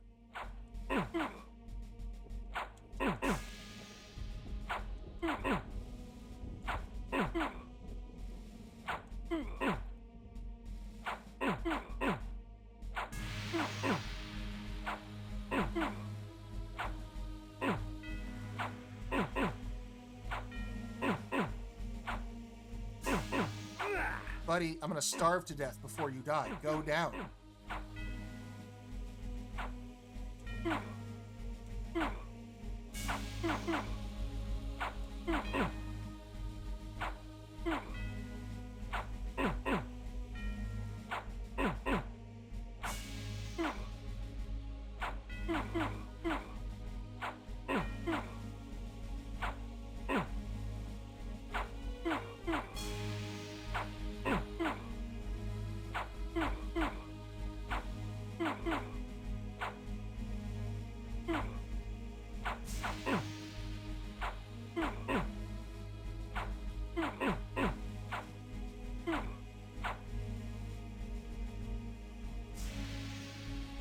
I'm gonna look at the walkthrough real quick.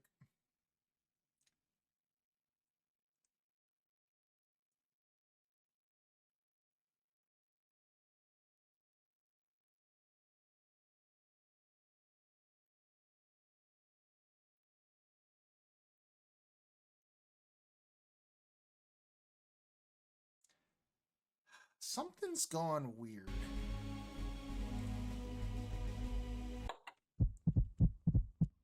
Spiked mace. Let's see if you like this. Vae Victus!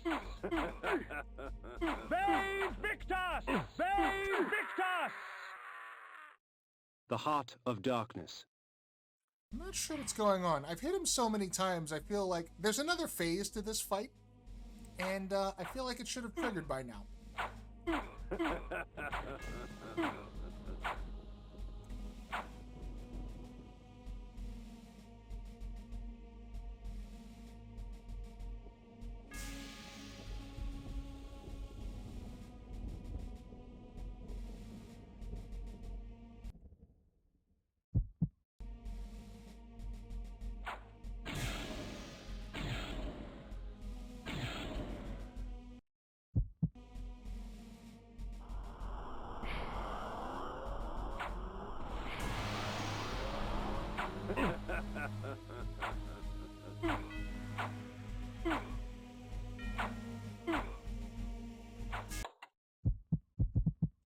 Iron Sword.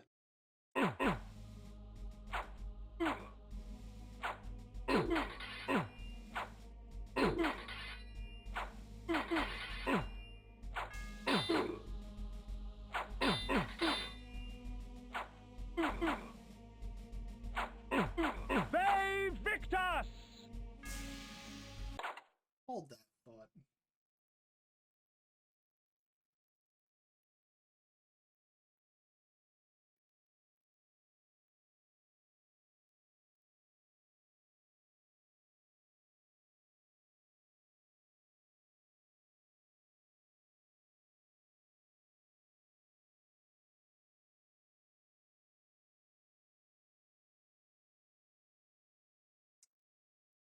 Yeah, I'm not sure what's happening here.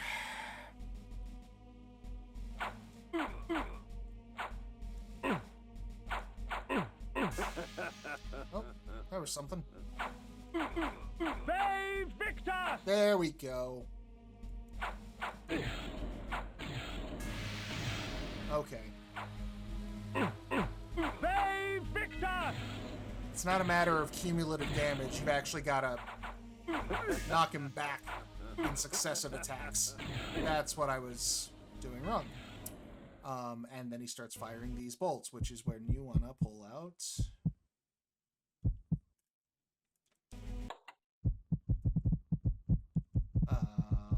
where's my shield? Repel. That's when you want to pull out this spell.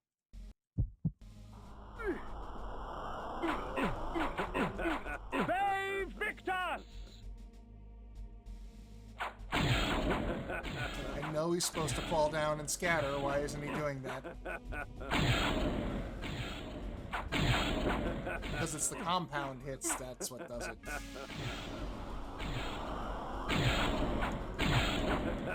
There we go.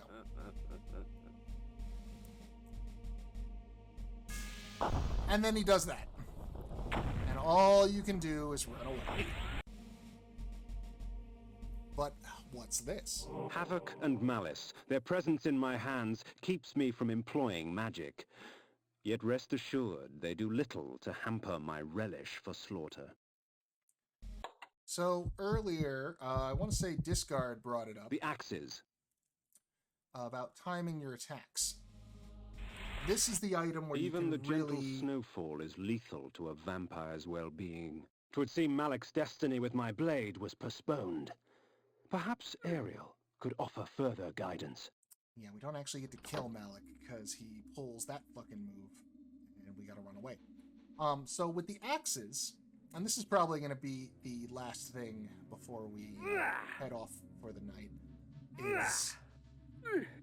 Well, let's go to the...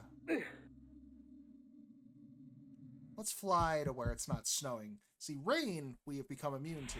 Snow is different than rain, but it's still water and can still hurt us. So let's get away from that really quick and head to Ariel like you suggested.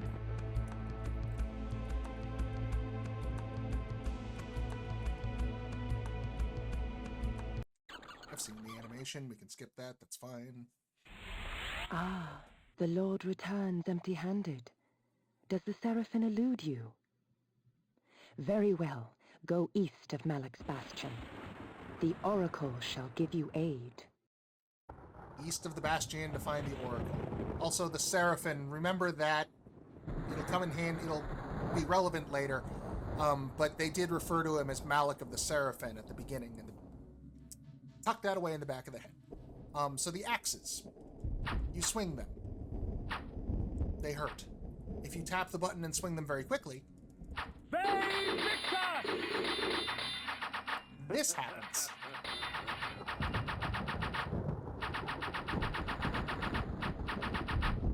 If you alternate attacks and time it, like you were doing with the sword, that happens.